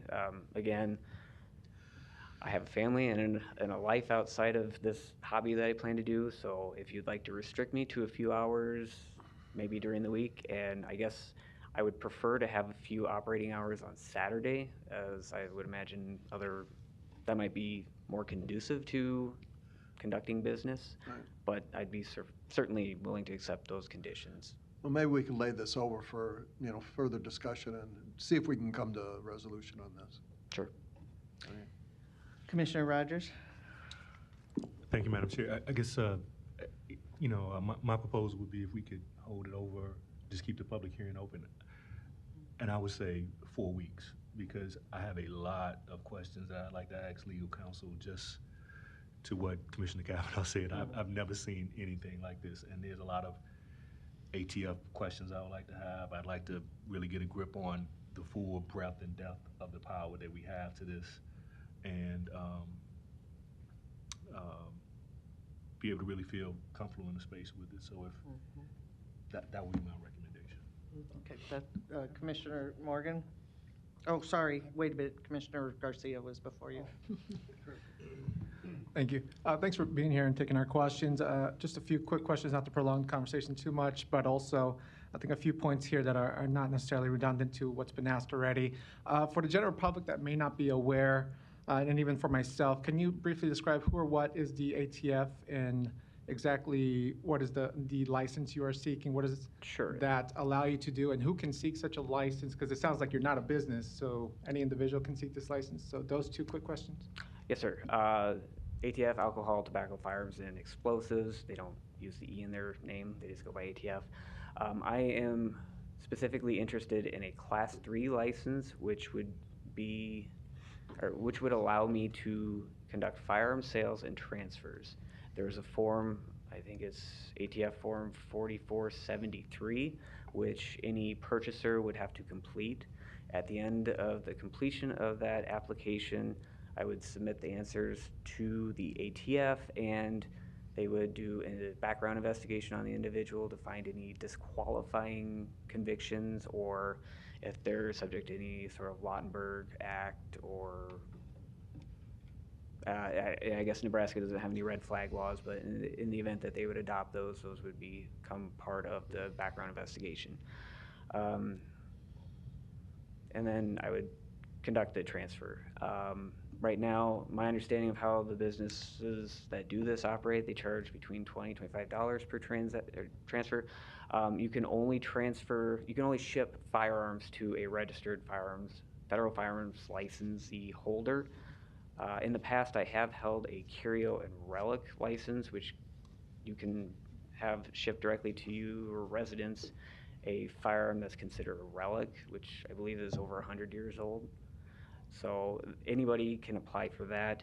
Anybody can apply for a federal firearms license. However,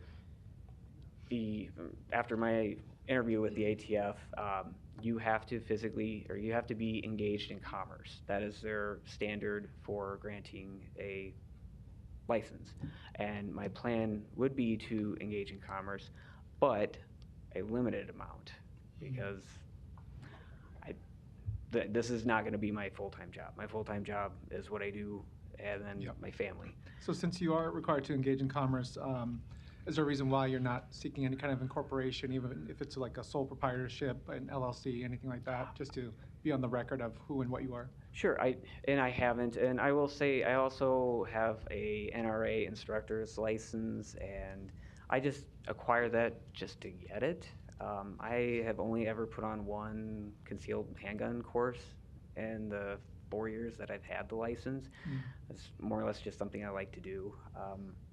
And just as my background, I've been a firearms instructor a couple times over throughout various agencies, and this seems like something I would like to pursue, which is the reason why I put in the application to begin with. Yeah, probably an obvious question, but as far as the firearms transfer, is that essentially somebody has a firearm, they no longer want it, or they want to gift it to somebody? So kind of like when you're selling a car, there's a document to it, you sign off on it, and you put somebody else's name on it, or how does that work exactly? So you can gift a firearm without going through the transfer.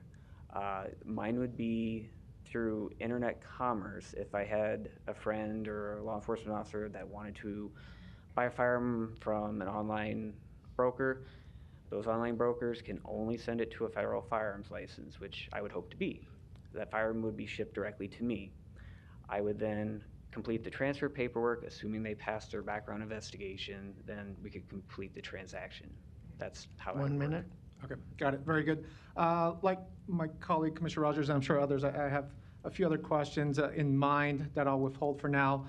I'm inclined today to abstain, because if all relevant departments and legal counsel are telling us that you fall within the parameters of what is current law, then I'm not inclined to fully oppose, but I also have reservations like other colleagues on the board currently, and remaining questions, hence why I'm inclined to abstain, at least at this very moment in time. So thank you for your time again. Sure. May I make one more statement? Sure. Okay. You got 20 seconds. Thank you. I will say, as part of the ATF application, I do subject my residents to annual inspections that can be unannounced or announced. So I am fully prepared to participate in all of the regulatory schemes the ATF has designed for me. So if that adds to any level of comfort for you, there's one more agency looking at me. Time, thank you. Commissioner Morgan?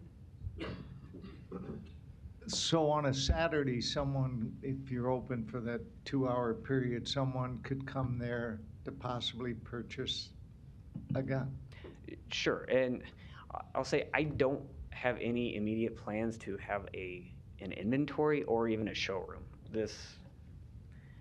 I will acquire a few firearms and stick them in my storage area, and then let some people know that I have them, and see if they want to acquire them or not. Or people have them shipped to me, and then we'll conduct the transactions during those time frames. So I don't have, while I have to have an open time for the ATF to come do their inspection, I don't plan to have a storefront, because it's in my basement behind a couple locked doors. And it's been said before, and I just would tell you, I just have a strong feeling in today's world to just, I'm opposed to this. And I don't know that if you wait 4 weeks or 12 weeks or whatever, I just don't, like the idea of selling guns out of your home and who's going through the application process. I think there should be a longer waiting period to purchase a gun and so on. And I just really have a strong reservation. I appreciate your being here and answering questions as long as you did. And I did go through the school on this many years ago before I was ever on this board, as far as a carry permit and some other things. But I just, in today's world, I just have a concern about it. There's just too many places for people to buy guns. Thank you. Commissioner Teresa Yurick. Teresa York County Attorney's Office. I would just suggest if the board wishes to continue it, that it be to a date certain, because it's a public hearing, and that way we can put on the record that the public hearing will reconvene. And I would just note for the board that 4 weeks puts you on July 5th, which there's no meeting, so it would probably have to be July 12th. Thank you. Commissioner Friend. Thank you, Madam Chair. Quentin, I'm gonna try to put a little context around this, and certainly not trying to provide deep down education. And I was hoping maybe you could provide some education after I get done making a statement like this. According to current federal and to the best of my knowledge at this point, state law. Well, let me step back. You've already said a transfer is different than the sale of an arm. A federal, you have to, all of these things that you're going to be transferring, people have federal firearms licenses.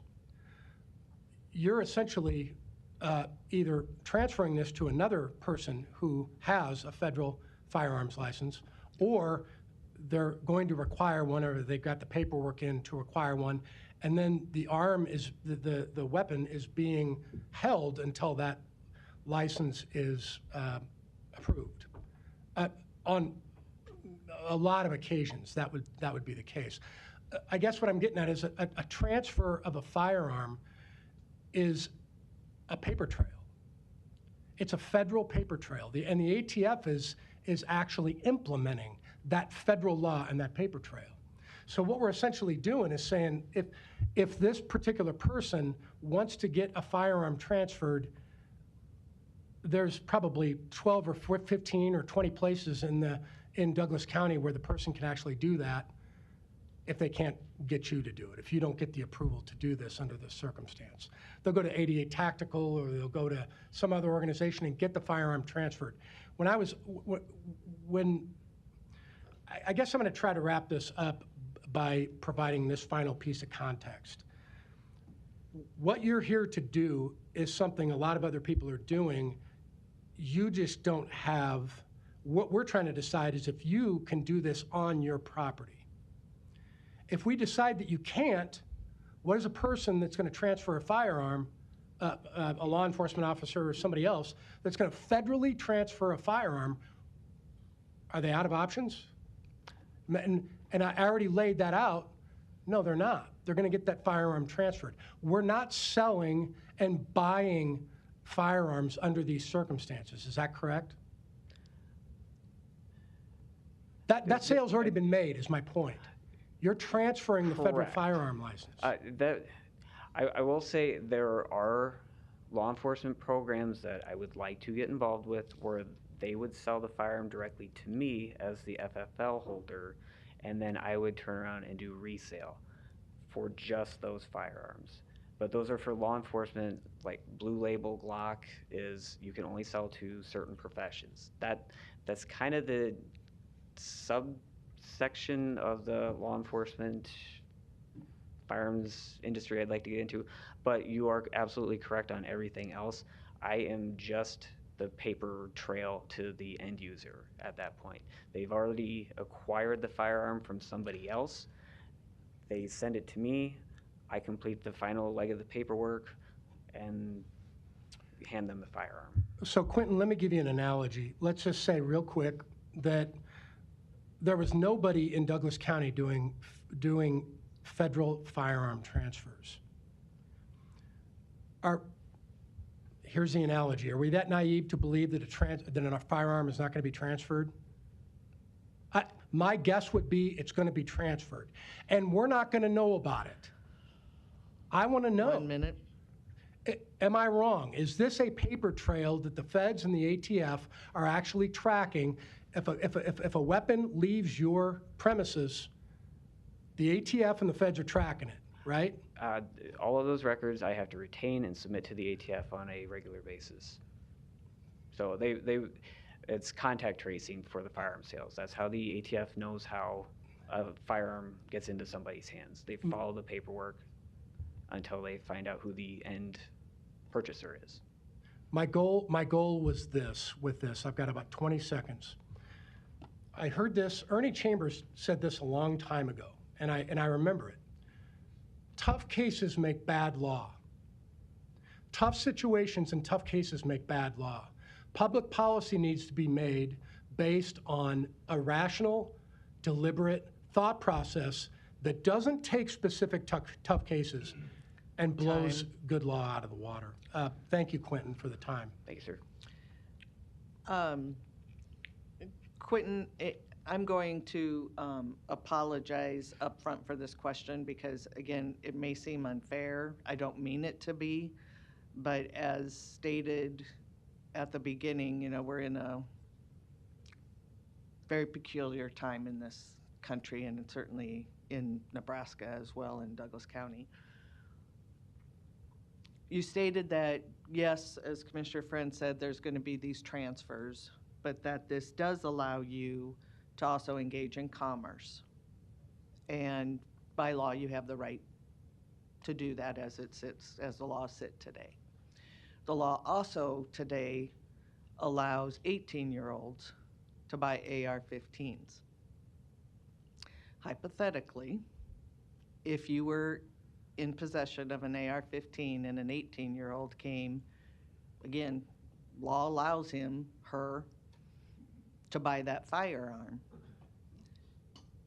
would you sell that firearm to that 18-year-old? I would not, because I actually support the increase of the mandatory minimum age for that. Personal opinion, and it's I would be the business owner, and I have, before this, I worked for the Federal Probation Office, and I saw straw purchases and the end results of that, and kids doing stupid things with firearms. And I will tell you that I have no plans to do a open public sales. That's not what I want to do. I want to sell to law enforcement, and really that's the only demographic I'm targeting.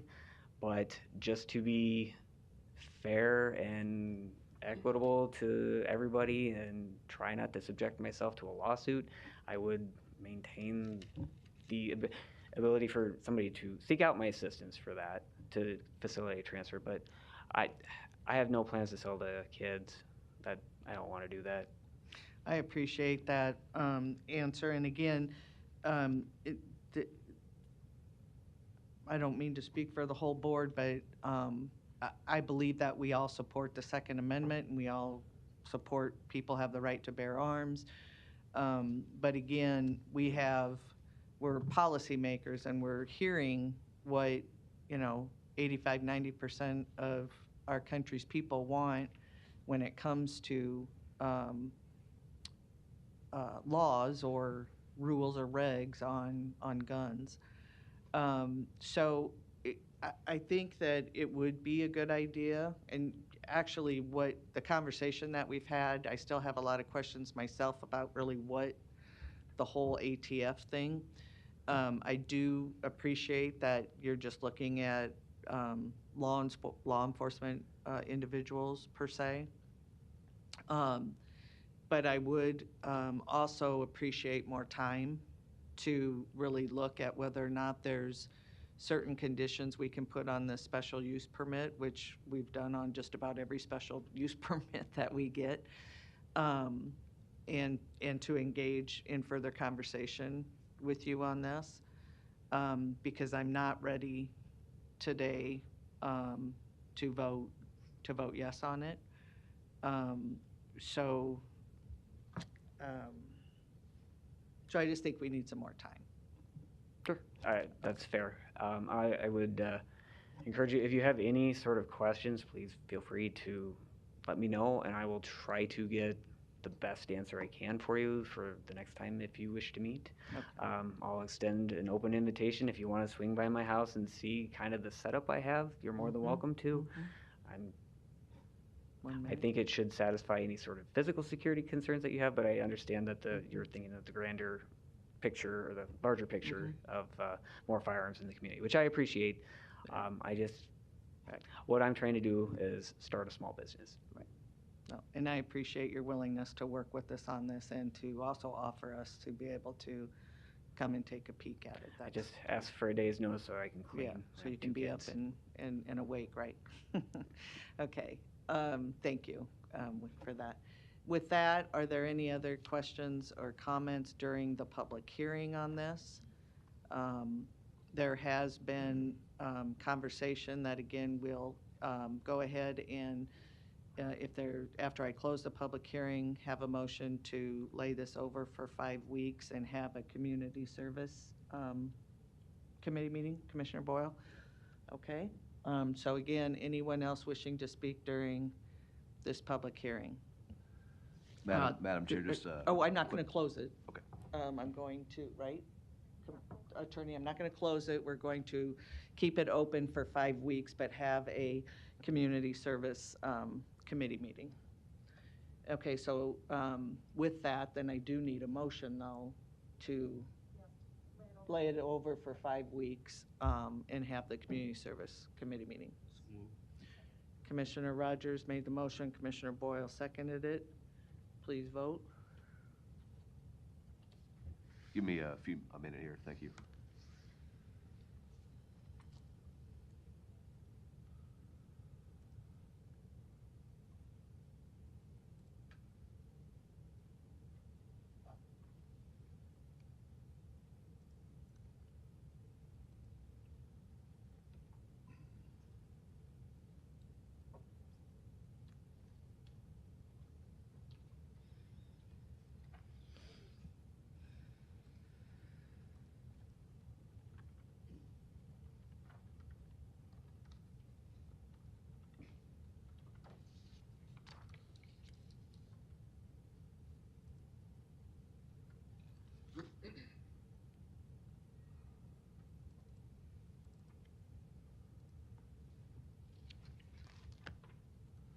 Okay, thank you.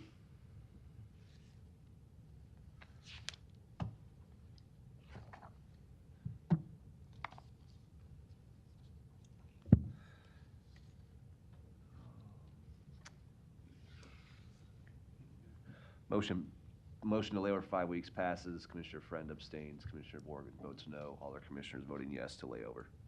Okay, thank you. And again, I appreciate the respectfulness of the conversation today, and we'll be in touch. Thank you. With that, we will go back to presentations. Our next presentation is a presentation of Phase 1 report regarding the proposed mental health facility. And with us today is Al Pavandra from Carlson West Pavandra Architects, and Jerry Leahy, our Director of Public Properties. And we're very excited to see the proposal and what staff and you all have come up with to present us today. Good morning, Commissioners. Good morning. Again, Jerry Leahy, Public Property. We were given the task to do a Phase 1 study for both community mental health and correction mental health. And with that, I'm going to turn this over to Al Pavandra. It was a tremendous effort by a lot of parties the past 4 months, and hopefully it's a good report for the commissioners to make their decisions at a further date. Thank you, Jerry. Good morning, Commissioners. Good morning. My name is Al Pavandra, Carlson West Pavandra Architects, 5060 Dodge Street. As Jerry has mentioned, it's been a good effort. We started, our kickoff meeting was Valentine's Day, so it's been about 4 months. And we really didn't have a lot of pauses in between. And I want to start off by introducing our partners in this with Altus. Mike Hamilton is here. Mike, you might want to raise your hand there. And Lauren Lamprick from Altus also was very instrumental in all our meetings. Let's see if I can get this going here. Let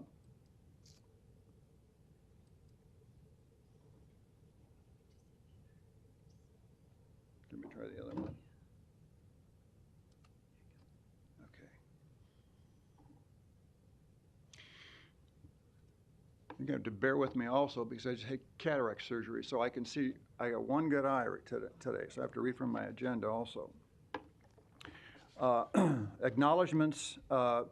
This has very much been a collaborative effort with Jerry's group at Public Properties, Mike's group at Corrections, and Sherry's group at the Community Mental Health. They have, obviously they deal with this 24/7. They're the experts on their operations, and we relied a lot on their help. As you go through the documents, the summary sections that are in the documents on evaluations basically were written by Mike and Sherry, and they provided their expertise and their insight on that. Let's see here, maybe go this way. Is it tabs?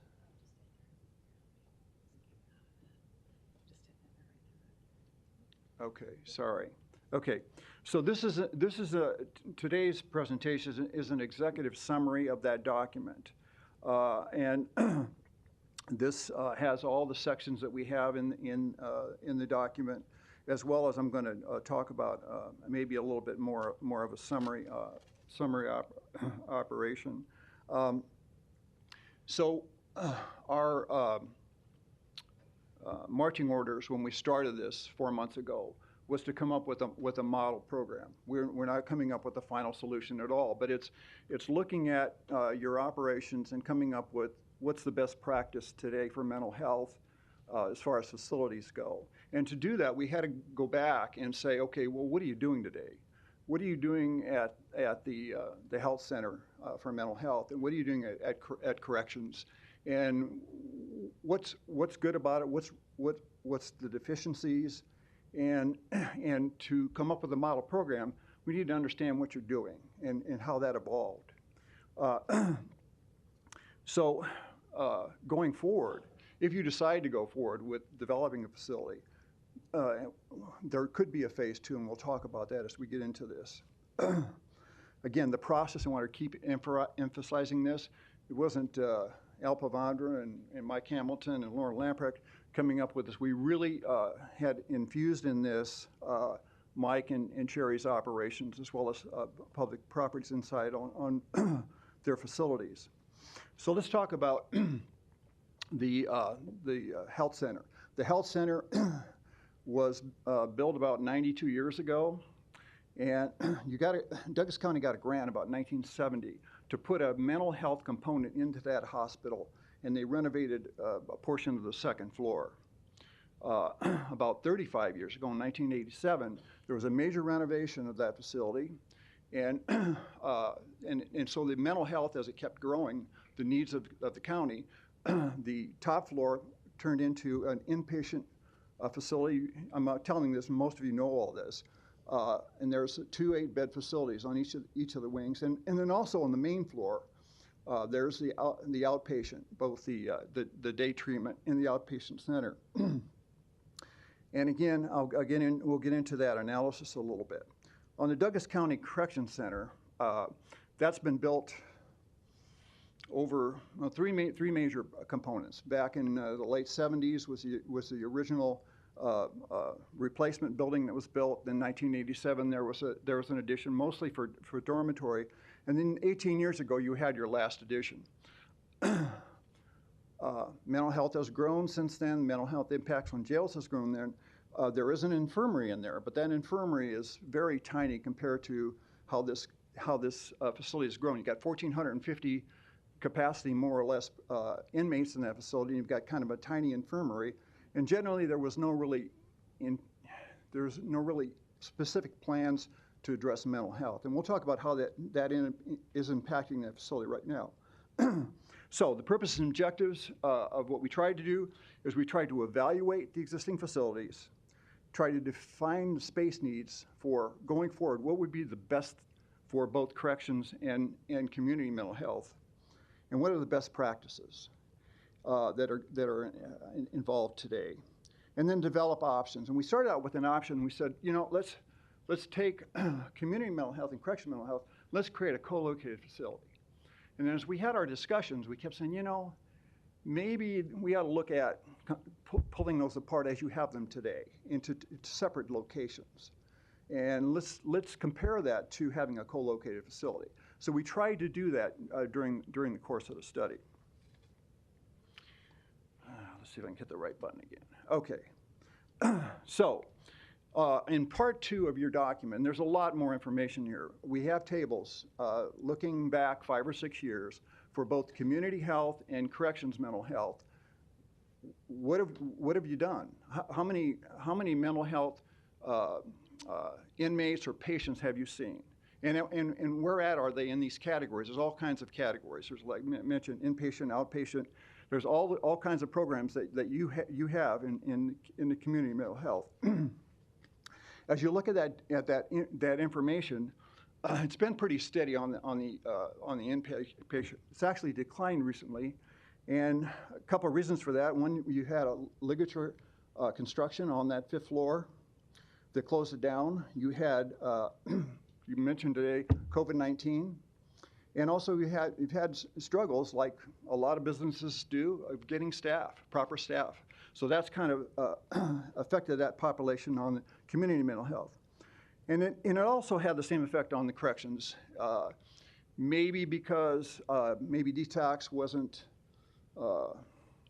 at the high end of crime during the pandemic. Maybe that population wasn't impacted as much.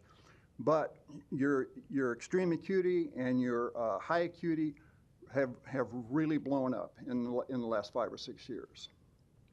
So a recent community study was done. It was a couple years ago, and basically it came up with several conclusions about the Douglas County, Omaha metro area. Lack of access to mental health resources.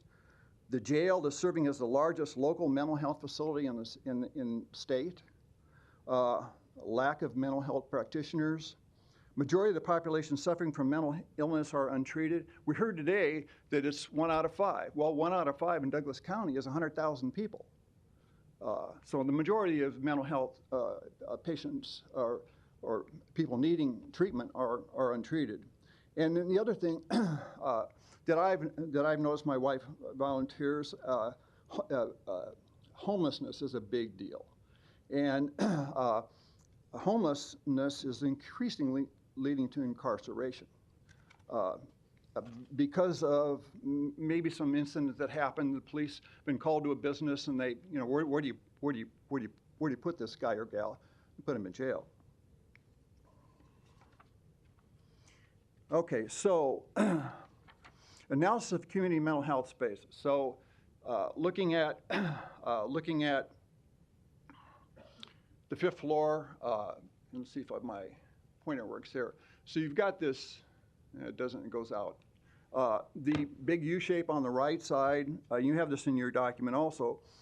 You have this long linear space. I'm sorry, it's, I'll look at my document here. Thanks for pointing that out. I'm looking at the other, it's page 13. So on page 13, you'll notice that we have this long linear space on the 5th floor. Many of you have been there, I'm sure. And it's so difficult to supervise. And instead of having maybe one nursing station kind of looking at both sections of the inpatient, you have to get additional staff to handle the fact that they're so remote. Any citizen of Douglas County can walk in the facility, take the elevator up to the floor, and they're on that floor. In the meantime, your staff have to go behind closed doors on each wing and go back and forth. So generally, the distance between mental health hospital wings is a big deal. Staff supervision requires duplication. Linear plan layout hampers emergency response. The public has access to the floors I just mentioned. And patient isolation is difficult. Inconsistent room sizes throughout with this 92-year-old building. And to have access to outdoor, you go down the elevator 5 floors, walk across, and get in a fenced area by the shop area. So it's very difficult to do healthcare in this facility. On the other floor, which is the main floor, and Commissioner Kavanaugh, that is on page 11, you end up with both day treatment and outpatient clinics separated by the lobby. So again, the ability to use staff to work on both sides of that, to have a nurse's station to work on both sides of that, to have pharmacy on both sides of that, it's just very difficult to do. So the physical layout of this on the community side is not good. The thing that really surprised me, and this is getting in the booklet, we have this key plan, but we also have in each of these colored day rooms, we have analysis of who's in there. The blue is basically male patients and the green is basically female patients. But on the key plan, which really surprised me, is so you have this 1,450 capacity jail, and you have these 32-bed day rooms, the big rectangle day rooms, that you can double bunk up to 64 to get to 1,450. Well, and again, I'll try to, it gets in the middle portion here is the pharmacy, where we have 3 small units. So mental health patients and social detox have just overwhelmed the jail, so much so that when Mike Myers has mental health patients getting way past the capacity of the infirmary, they put them in a housing unit. Well, when you put a mental health person in a housing unit, put them in a cell, you're not double bunking that cell, so your capacity goes down. And the other thing that happens is that instead of having the unit management corrections officer in the unit, because of the unruliness of mental health patients, the fact you can't have that day room open all the time to mix other inmates in there, you're severely compromising what's happening in your jail, so that you have the colored portions being overwhelmed by mental health patients. And when your jail population peaks up, what happens? Well, you're taking inmates that should be in these day rooms and you're putting them to sleep on the gym floor, et cetera. So it's significant. So that's what we found by looking at your existing conditions. So what we then did, and we spent a lot of the 4 months on these programs. And so we have these program summaries, and it's in section 4 in your document, and come up with the right page here. It's page, thank you, 23. We have the program summaries of the 2 different options. On the left side, we have the space program for a combined facility where we take community mental health and corrections mental health and we put them in an existing facility. And you'll see that it's about 68,000 gross square feet. In Appendix 1, and again, looking through your document, we have a little orange tab here that starts the 4 appendixes. You'll notice that we have space program detail. So we have looked at every room.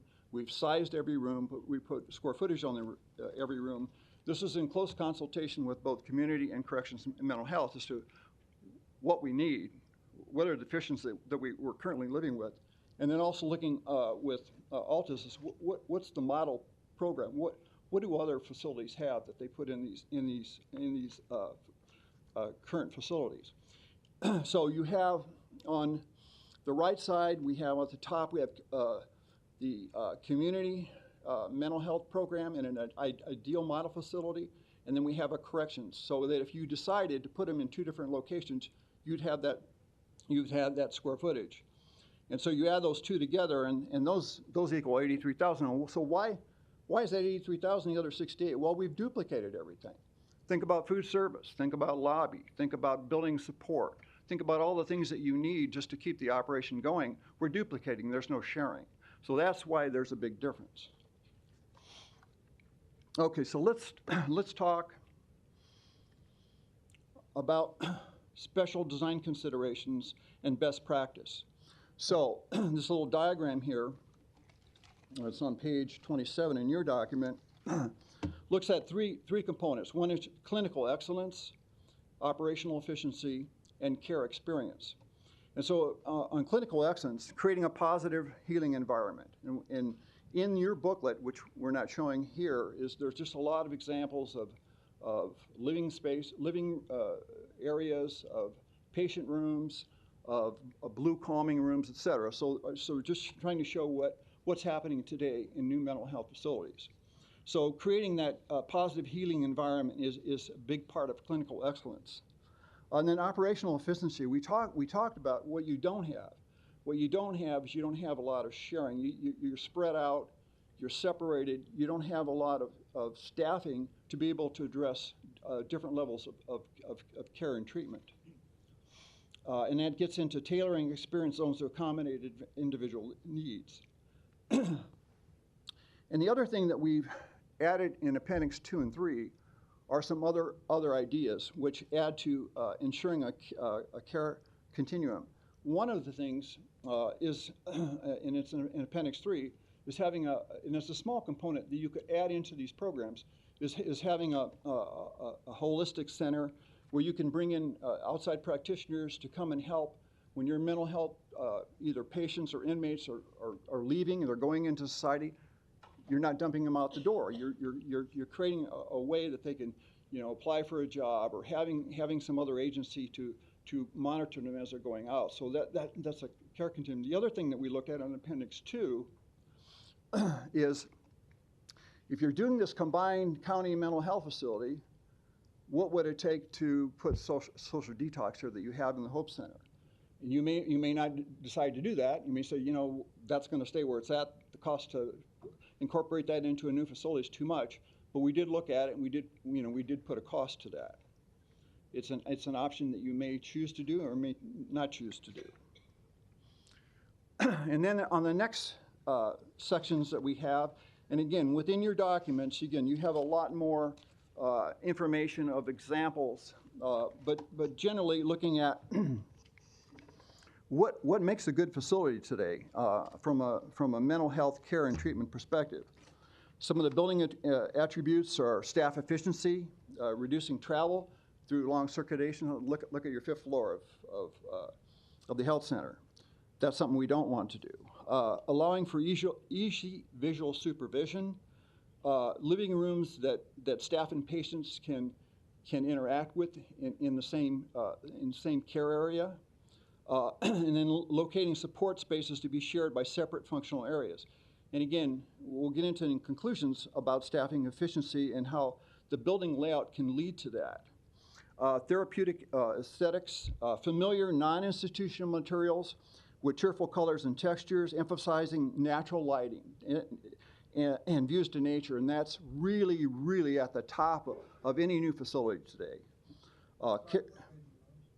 Well, I'm reading from basically, Commissioner, it's a executive summary of that section 6.1.1 on page 28, 29, 30, 31, 32. So basically, this is, instead of reading all those pages, I'm kind of putting the highlights of that So under therapeutic environment, you'll notice in the text that I pulled out some things.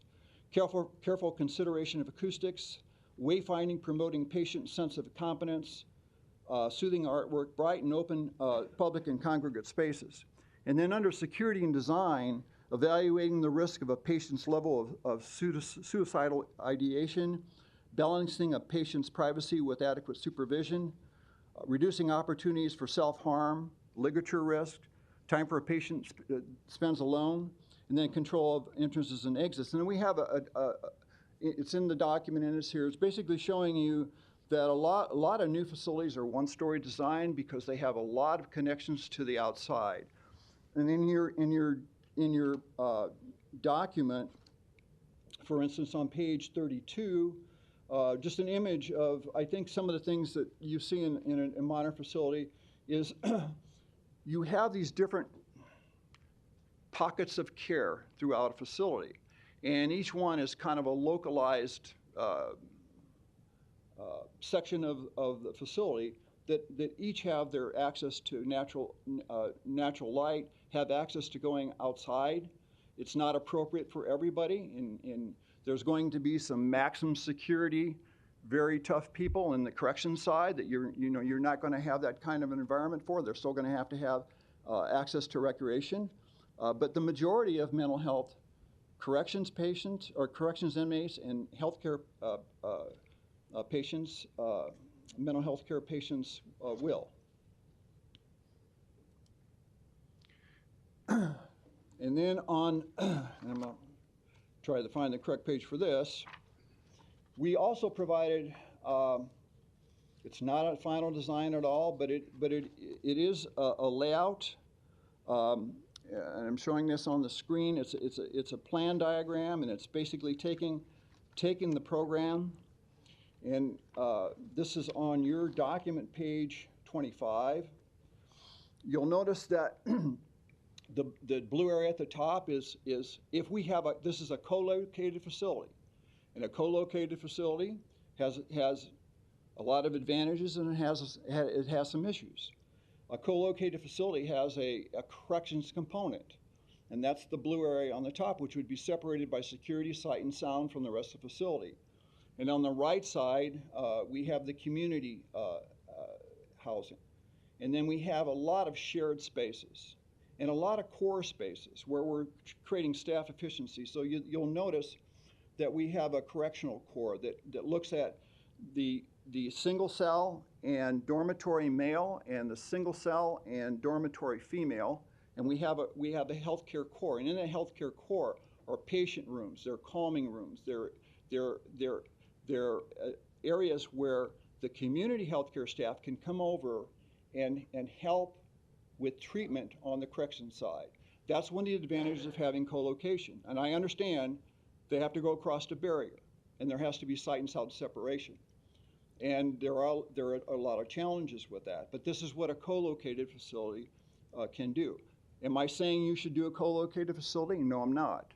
I think it takes further study down the road. It also has a lot of important issues on where this is located. But what we're trying to do with this layout is we're trying to get the two components, community health care and correctional health care, to work together so their staffs can help each other. A lot of the correctional health care inmates are, this far from being a health care patient. They might have slipped up along the line with their thinking and got into the adjudicated side. So there's a lot of commonality between corrections, mental health inmates, and community health care patients. There are some that are completely different, and they would never be mixed. On the outpatient side and the mental health day treatment side on the lower left, again, having a core area that has a nursing station that handle both instead of having them separate. So staffing efficiencies with that. Shared public lobby, we even looked at shared administration. In our co-located program, we have shared locations. So Mike and Sherry got together and say, how could we share an administration area? And that's in that layout also. This is probably the most, this is the slide I really have to really preface about being careful with, because I don't know how much the facility is going to cost. I don't know what it's going to look like. I don't know where it's going to be located. But somebody's going to say, well, if we built this model facility and we bought a brand new site and we put this facility there, what would it cost today? So we came up with some cost ranges. I know that some of you are in the building business, and so we've got to look at a timeline. What if we started the process of phase 2, figuring out where we're going to go, what the facility is going to be exactly, price it out, and go down the road and design it and bid it out? How long would that take? And so we have. Well, 36 is where we're starting with projected costs, Commissioner Kavanaugh. And you're going to see a lot of that on there. And then looking forward, on the right side, we have a timeline. And so is this a timeline that you would go to if you were going to proceed with doing some of this project? I don't know, but it is a reasonable timeline, I think, looking at if you go forward with the phase 2 and completing that, and then looking into design at the end of the year. I'm projecting the midpoint of construction would be January of 2025. So January of 2025, what's the cost going to be in January of 2025? I certainly don't know. There are things that are basically affecting that today. And obviously, what's inflation going to be in 2024? What's the cost of gasoline going to be in 2024 or 2025? So what we've done, what we didn't include in the model program buying a site, because you might put the site on county-owned property. You might acquire property by county-owned sites. You might try to find I'm projecting that a co-located facility, the biggest facility, would require probably at least 10-acre site. So I don't include how much it would cost to buy a site. But what I did include in the cost range is site development costs. I'm assuming about 10% of construction costs. That the construction costs are based on size and component differences. What do I mean by that? Well, if you have a maximum security, if you have a maximum security corrections facility that's for mental health in the cell, the most heaviest duty construction, that certainly could be north of $600 a square foot. But when you're talking about an administrative area, you're dialing that down to $150 a square foot or $175 a square foot. So what we looked at doing is, Mike Hamilton and I got on a board and we just looked at every component and would say, well, what do you think this is cost? So it's a blend of different costs looking at different components. And it's a reasonable approach. So option 1, we came up with a certain cost, and then we also looked at what it would be for option 2 for just community mental health, what would be option 2 for corrections mental health, and we came up with some numbers. And then if we combine them, it's an enormous number, because you're looking at 2 different brand new facilities on 2 different sites. Compared it to co-locating on a single site, it's a big difference. So these are hypothetical models. So if somebody in the press says, oh, it's going to be X amount of dollars, that's what happened today at the county board meeting. That's not right, because that's not true. You just don't have enough information. I don't have enough information to tell you what I think it's going to cost. But you can start looking at these ranges and getting an idea of the magnitude of what you're in for if you go forward. And then we looked at on 7.3 on page 36, I mentioned the 2 add-on programs that are in the appendixes. We put some cost on the social detox facility, replacing the Hope facility, which you, again, may decide not to do. It's not that cheap, right, for $4 million plus. But this holistic resource center, which is, again, the continuum of care where you're working with outside providers to come into your facility with basically meeting and workspace. It's not very big. And to work on helping your mental health patients and inmates return to normal life. Because recidivism is a big deal in the corrections. I mean, you're getting mental health patients going through, and they're coming back in. I mean, it's a big deal, and probably something should be done about that.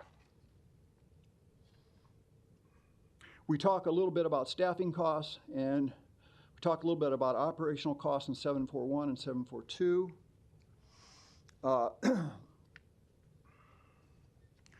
And then we also are looking at comparisons. So this is, Commissioner Kavanaugh, this is on page 39, but I've kind of highlighted the differences. And basically they're looking at, which we talked about already, is there is a size difference between co-located and separate facilities. We talked about the difference in cost range. Development time I put inconclusive, and the reason is because you could say, okay, if we start with a combined facility on day one and compare that to starting two separate facilities, it could be the same at the two separate facilities and the two separate sites started at the same time. The possibilities of that happening are probably not very great though. So whether you would promote both of those facilities, even though you may come up with the funding amount to do both, getting through planning and zoning and whatever it would take to start up the two separate sites may take some time. Option one requires less staffing due to sharing, but what's more important to staffing is where the facility is located. And what we haven't got into a little bit, but Mike and Sherry did a good job, in my opinion, of addressing on 831 option analysis conclusions, where they talk about if we are close to, for instance, if the facility is located by the mental health facility on that campus, and we do show the two campus locations, you wouldn't have to do building maintenance, right? Right now, I understand that you're banning the youth center, but you provide food for the youth center. Well, if you provide a community mental health center on that campus, you wouldn't be building a new kitchen. So there are some things that could be happening depending on where you put it. On the correction side, there's even bigger savings in the space programming cost because Mike has an intake facility right now. So he has an intake and evaluation facility right now. You wouldn't build a new one. He has food service right now. He has a great amount of building security. So if they have an incident in a new corrections mental health component that's added onto his facility, they can address that right away. Whereas if he's on a separate site, he's going to need more security components to handle an incident that would happen. So, so depending on where you have a mental health facility, greatly affects how big it is, how much staffing costs are. And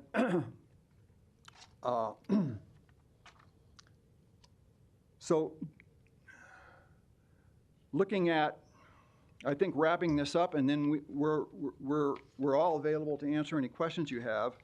I think there's some things that we've concluded as far beyond making this model program. Number one, your existing community mental health facility was inserted into the health center wherever it would fit. And it's caused all kinds of issues as time has gone on and you've handled more and more community mental health care patients. You're handling thousands of people out of that discombobulated plan arrangement. The existing correction center was not designed for the special needs of mental illness, and it's overwhelming that facility. The current best practice mental health facility design should guide your future change. So the programs that we all worked on for 4 months should be the starting point for where do we go. Mental health care needs in the country and in your county, our county, are increasing steadily. And then consider the advantages, and again, going back to Mike and Sherry's brief conclusions on page 41 and 42, consider the advantages of co-location for build cost, staffing efficiency, and the highest use of county resources. But it's not perfect. There's going to be, and some of you share this, I'm sure, a perception of mixing adjudicated correctional mental health care inmates with community health care inmates, or even adding a social detox component to that.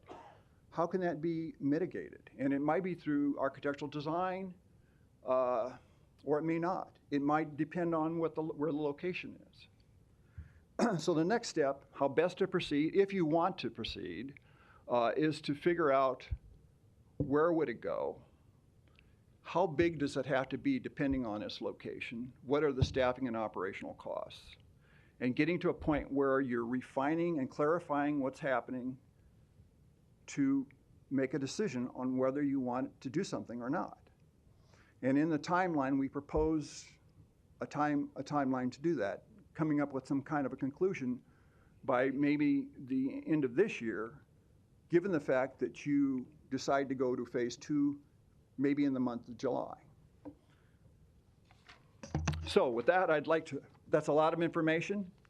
I'd like to open it up to any questions that you have, and I'm sure there might be a few.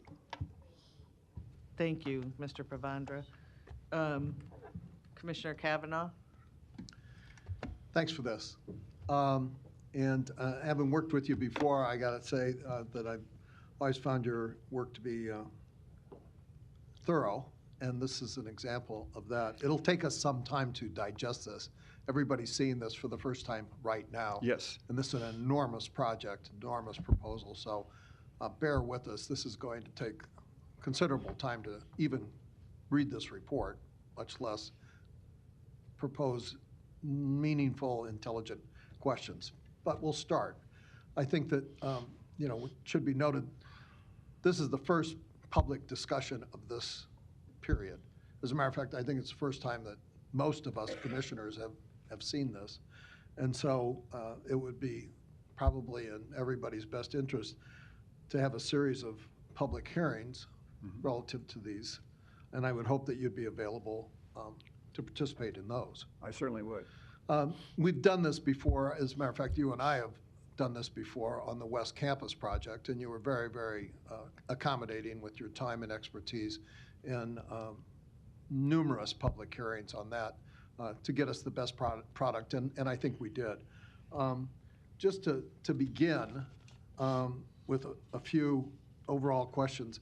One is just clerical. You were showing us some screenshots which had reference to Roman numeral pages, which I do not find in this study. Were those separate from this study, or those of the ones that you just showed went through? Because you were referring to page numbers, which are numerical, but the shots that we were seeing had Roman numerals for their headings. You're correct, and I apologize for that. And it's, it's my convoluted thinking. I've got a study to do. Right. And then, next week I got to do a slide presentation. And so the Roman numerals only refer to the slide presentation that we did today. But the pages were trying to connect the slide presentation to what's in your study document. Okay. And you and I have never had an opportunity to discuss this, is that right? That's correct. I don't believe I've discussed it with any of the county commissioners. Okay.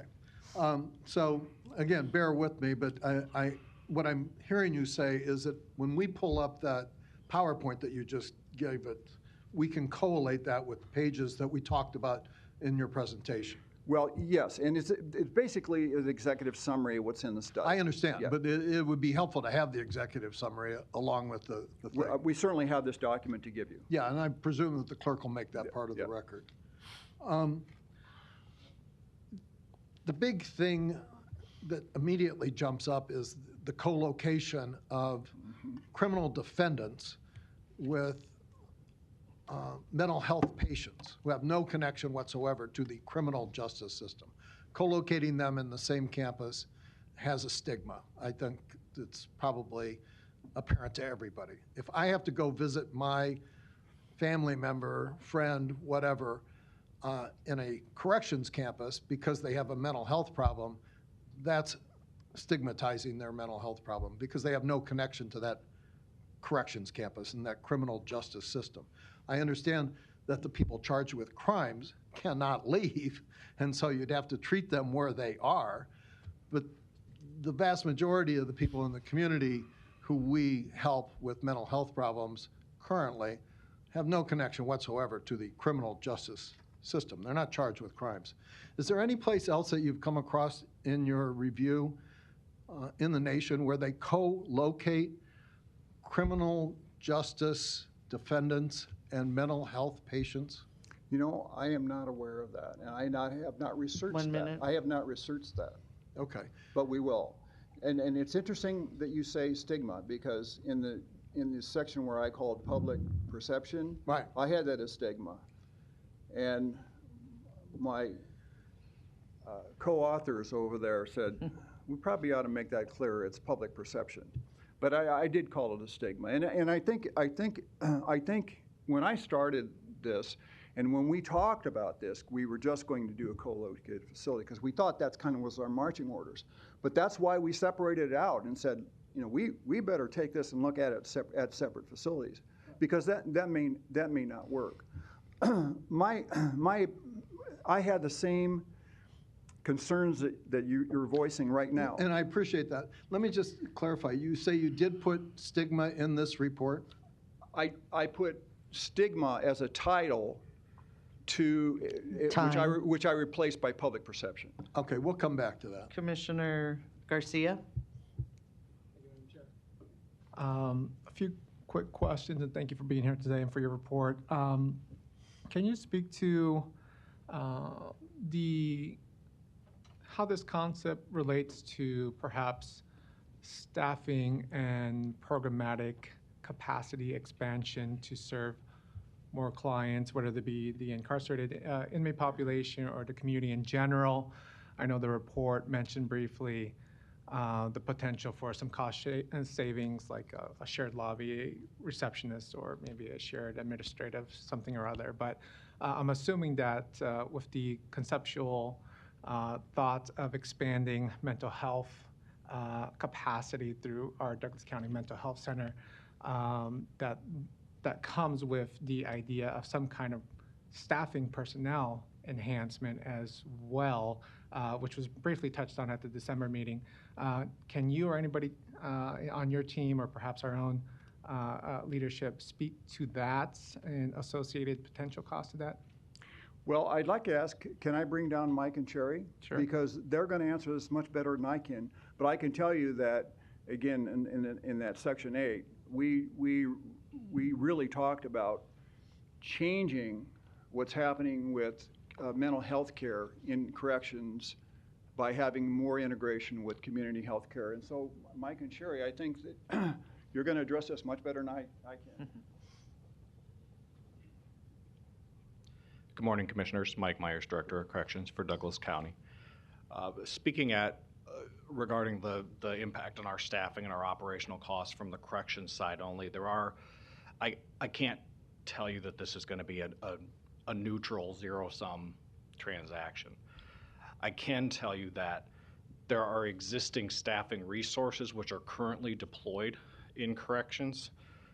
If you recall the diagram where we had several of our housing units that are housing the vast majority of people in there have significant and severe mental illness, we are staffing those with additional staff in order to maintain safety. We are having 2 officers instead of 1 in a lot of those housing units. If we were able to take the highest acuity, most severely ill individuals and have them housed in a facility that was designed from the beginning to treat them and to house them safely, we could reduce some of the staffing numbers in our existing operations and transfer those resources to the new facility. There is also potentially, and I can't make a promise to this either, but this would create additional capacity that the federal government may be interested in terms of marshal inmates, which is a revenue source for Douglas County and can be a significant source for Douglas County. So on the correction side, we may actually come close to offsetting the operational costs completely with this new facility when you consider the transfer of resources and the opportunity for increased revenue. Hi, Sherry Driver, and I'm the director of the Douglas County Community Mental Health Center. We are looking at both the potential for increased revenue and also the addition of decreasing our costs. If you look at the current Community Mental Health Center, both inpatient and outpatient, we are spread throughout the long-term care facility. So on the 5th floor, we have 2 different distinct units, a psychiatric intensive care unit, and then we also at the other end of the hallway, we have our general step-down unit. In our new design, what we are looking at is a model program that combines those 2 units together with a centralized nursing station. That not only increases staff safety. 1 minute. It also allows us to increase the utilization of our current staffing. So right now, to staff our units based on their separate locations, we have to have 3 RNs at a minimum per shift. If we utilize this new model design, we could utilize 2 RNs and then supplement with LPNs and other psychiatric technicians. So that's some of the potential that we're looking at for inpatient. We're also looking at doing the same thing in our outpatient clinic with a centralized nursing location to serve both outpatient and day treatment. Again, that reduces the cost of the services that we provide. Thank you, Sherry, and Mike as well. I'll use my last 20 seconds to apologize to my colleagues, the public, and our guests. I have a mandatory 12 p.m. work meeting today that I'm going to have to get to here shortly. I look forward to engaging in this conversation at maybe a committee meeting where we can really get more robust conversation going. Also, I was planning to support my United Way colleagues in their next presentation and proposals, so just an FYI on that. Thank you. Thank you, Commissioner Garcia. Commissioner Friend? Thank you, Madam Chair. And this question could be for I don't think it's really that deep, but I was looking for it in here and I don't see it. When you're talking about, are there commensurate counties or governmental subdivisions that have either recently or within a certain period of time actually implemented infrastructure like this? So in other words, a corrections department that has done a similar type of thing with the county and also maybe with local, private hospital entities and stuff like that. Within Polk County, Hennepin County, Ramsey, are there case studies we can look at and possible success stories that relate to those? I did look briefly, and I will continue to look and try to answer that. I will say this, though. Having a co-located facility, although I do talk about being under one roof, doesn't necessarily have to be under one roof. What if they're close together and they're separate, but there's still that connection between the synergy of using Sherry's staff to help Mike's staff. But following this through, if we're involved in the follow-up discussions, I will have more information on what you're asking. Yeah, perfect. Thank you. Yeah, thanks. Thank you. Commissioner Kavanaugh? Back to this question that concerns us regarding just the co-location. Mr. Myers, as driver, do you know of anybody who has a co-located corrections facility, community mental health structure that we could look at? I don't have a direct apples to apples comparison for you. There are a couple of examples that are close that I'm aware of. Davidson County in Tennessee. I'm sorry? Davidson County in Tennessee, the Nashville area. They don't necessarily have the community component, but they did a couple of years ago open a mental health specific facility right across the street from their jail. And Houston, Harris County, Texas, they actually have all their mental health services within their correctional facilities are operated by what would roughly be the equivalent to our Douglas County Community Mental Health Center. So they're integrated, throughout their whole system. They're non-criminal justice involved mental health services as well? The same agency that provides the... Yeah, that's not what I'm talking about. The populations of non-criminal justice mental health patients and criminal justice defendants co-located? No, what I'm saying is the providers are the same. Exactly. Yeah, and we could do that, on any campus that we have. Ms. Driver? I am also not aware of a facility of such nature.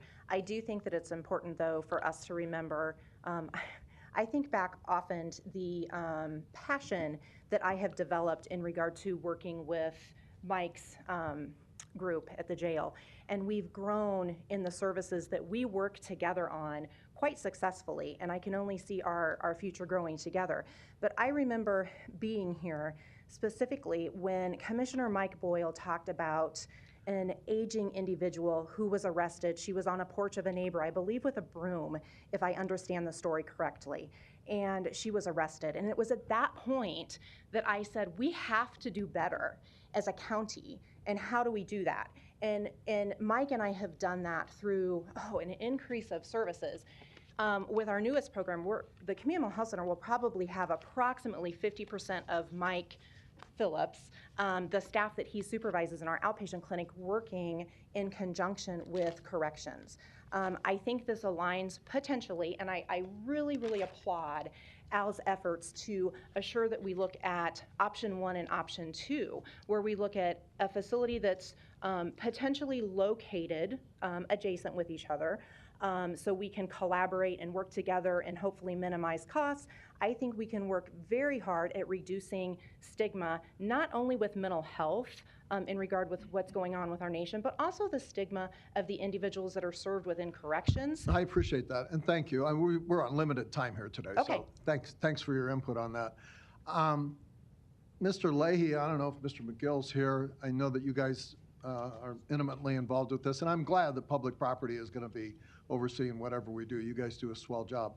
Are you aware of anybody in the country who co-locates their criminal justice population with their mental health patients? I am not, but something in my mind tells me there is a location that's fairly new in a comparable county, but I can't remember where I read it or saw it, but yeah, it'd be really It instructive if we could see somebody somewhere who does what, you know, we're talking about in one of these options. Because I don't know of any place that does, and I can think of a lot of good reasons not we to. can in terms research of that, but stigmatizing these people at the very least, and the fact that we have a massive campus on 42nd Street that's going to be, at least as far as the youth center goes, having some vacant space that we could accommodate these needs for people who have no connection whatsoever to the criminal justice system.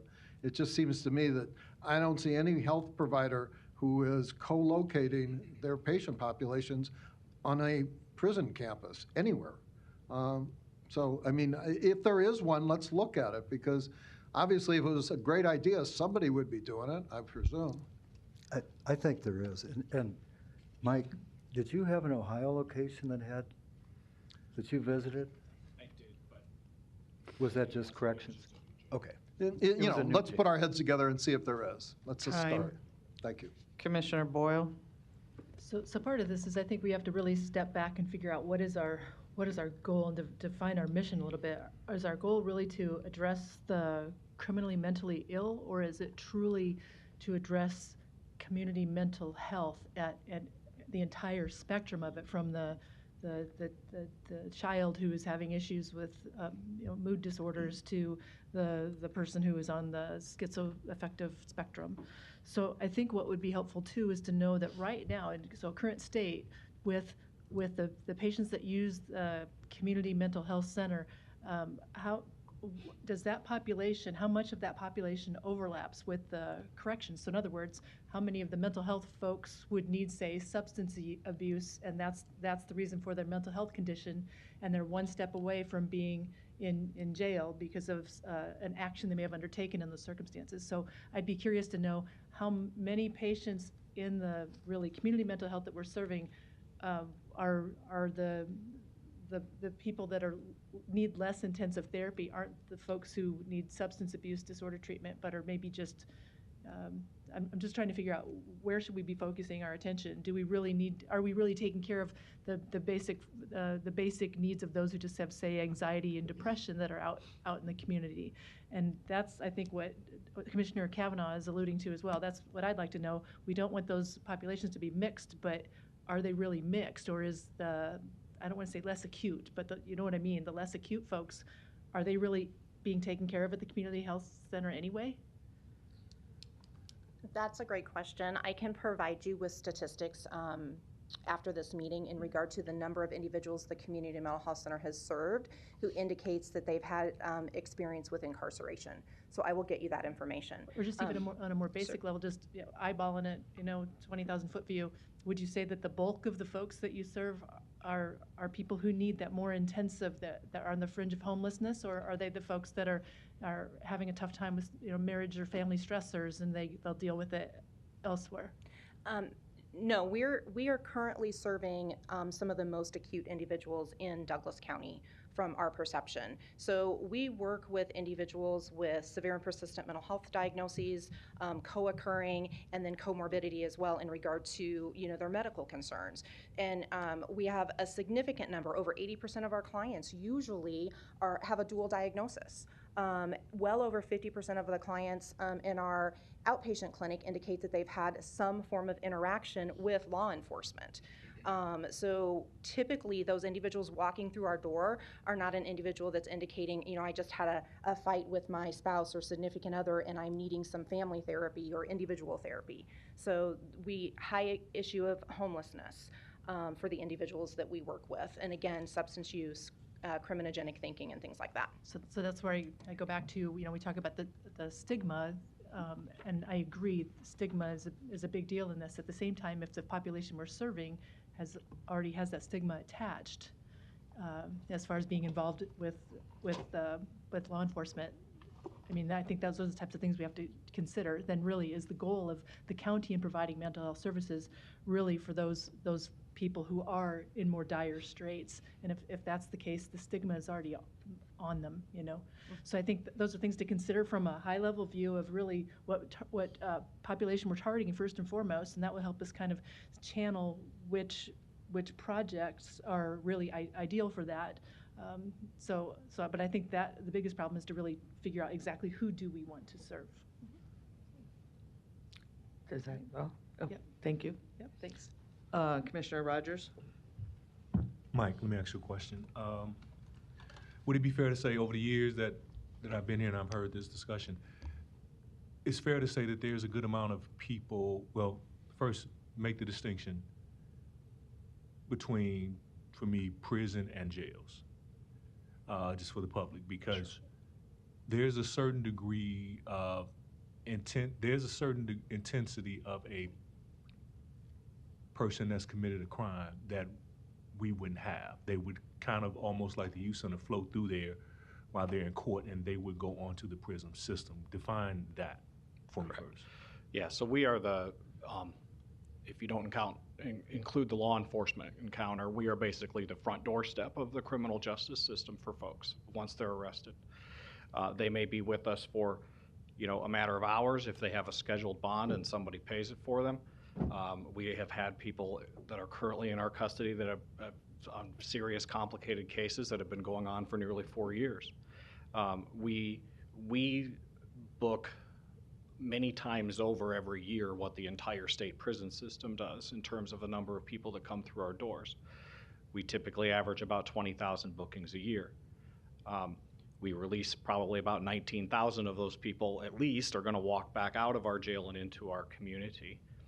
And that's where the partnerships like with Sherry's organization and others are so important for us because of that rapid turnover. So I want to ask that in respects to the point that over the years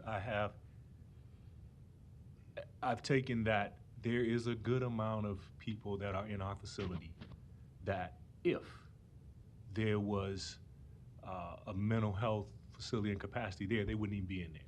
They're just there because we don't have the capacity. That's correct. And if there was a decision point, perhaps that was, that's another thing that maybe could be built into this concept, whatever it is a decision-making point of where law enforcement has the option and they have resources available to go to the behavioral health system instead of the criminal justice system when they come into contact with folks. I'm going to give you an example that the status quo is something that also needs to be considered. And I got a text about a little bit after 2 a.m. this morning about, I'm not going to name the name of the facility, but we had a mentally ill individual that they were attempting to book into jail from an inpatient psych facility because she threw a box of Kleenex that happened to hit a staff member. And they wanted her charged with felony assault on a healthcare worker. We were successful in pushing back and got that individual actually returned to the hospital. But those are the types of things that and the community mental health center is a little more accustomed to, we have such an overlap in the people we serve. They're a little more accustomed to some of those scenarios than maybe other providers in the community are. And we don't get those types of scenarios unless they're very, very serious, from the community mental health center of somebody who needs to be incarcerated. Well, I just want to say, because I feel like there's a train of thought developing, like by doing this project, we're doing a disservice to the mentally ill because we're labeling them as offenders. But I want to make the point that I think is the actually opposite, that we're labeling people that don't need to be labeled, who have mental health issues, as offenders because we're putting them in there because we don't have anywhere to go. The case that's being made, your commingling, is just like you said, we have so much churn. What's the difference if somebody comes in the door for 1 day or hour and they have to go back out and they're having an experience because they've been in that facility? Does this make a mental health facility that they go to all of a sudden a co-located deal and a bad experience? No, it does not. So I just asked that question to say it's not to me, a very accurate argument to say co-locating is giving them a wrong stigma. We're doing them a disservice by putting them in a facility when they don't need to be there. This will give that option on the other end and hopefully not let them touch base in there. Thank you, Madam Chair. No other lights. I would add a thank you to all of you for this report. It was intentional that we got it today. Nobody got it before, so that we are all getting the same information at the same time. And I know you were still working on it really late. But it's a good report from first blush of what you presented, and we appreciate that. While there is lots of information to digest, I will be scheduling another conversation at the board on the proposal, probably again in that 4-week, 5-week period, so that we can continue our conversations. And I'm all for, because we do it all the time, looking where others or what others are doing around the country. And I think that's a good thing. But I also think that we could be a leader in this arena in how we address the issue that we're trying to address here. And so I don't want to lose that either. We have amazing directors from 2 of our departments that do spectacular jobs and are again, offering us options to look at and conversation to be had as to how we do business moving forward. And I think that's a good thing. And so, again, thank you. We will all digest this at our leisure, and then again, we'll have a conversation back here at the board. So thank you very much. Thank you. Thank you. With that, we will move to our next presentation regarding the proposed renewal of the United Way's Court Referral Community Service Program contract. Good morning, good afternoon, in about 2 minutes. Yes, I was going to change my opening here. Good afternoon. I'm Shauna Forsberg. I'm President and CEO of United Way of the Midlands, located at 2201 Farnham Street, 68102. I'm delighted to be here today to share an update on the Court-Referred Community Service Program. I'll give you a brief background on how the program operates and share what's we've been up to this past year to strengthen our partnership with the county. The Court Referral Community Service Program, or CRCSP, is an alternative to prison and other sentencing for individuals who have traffic or criminal violations. Shoplifting, DUIs, drug possessions are common violations we see. Judges offer offenders order offenders to complete community service hours as a form of restitution to the community and as part of the client's probation terms. In addition to offering this program for Douglas County judges, we also offer it as part of the Offender Work Program. Clients meet with our program officer, Christine Allen, and we refer them to agencies for completion of the ordered hours. Christine verifies the completed service hours and reports back to probation officers and the courts. Daily program oversight is through United Way, but we also have a committee of 12 representatives from county court, district court, corrections, administration, and probation. We welcomed Commissioner Garcia to the committee earlier this year, and Judge Wheelock oversees the committee, and we meet quarterly. I want to highlight a few of the meaningful elements of this partnership. These are also highlighted in the one-pager in front of you. First, this program saves time. CRCSP eliminates the need for probation officers to spend time referring clients to agencies and having to verify service hours, which promotes efficiency. UWM's network of nonprofits mean we're able to identify organizations that can leverage this community service to do the most good. Currently, we have 20 organizations with 36 locations, as active options. Second, this program saves money. Based on the average daily jail rate and average stay, we estimate that CRCSP program saves the county more than $1,500 per person. CRCSP assists approximately 300 clients annually, with each client serving an average of 74 hours each. This represents over 2,500 service hours to our community. After 2 years of lower referrals, our referral numbers are beginning to climb back up to normal. This year, we estimate we will serve 325 clients through OWP and CRCSP, and that's in large part to our new manager, Christine Allen. In June of 2021, we hired Christine as the CRCSP program manager.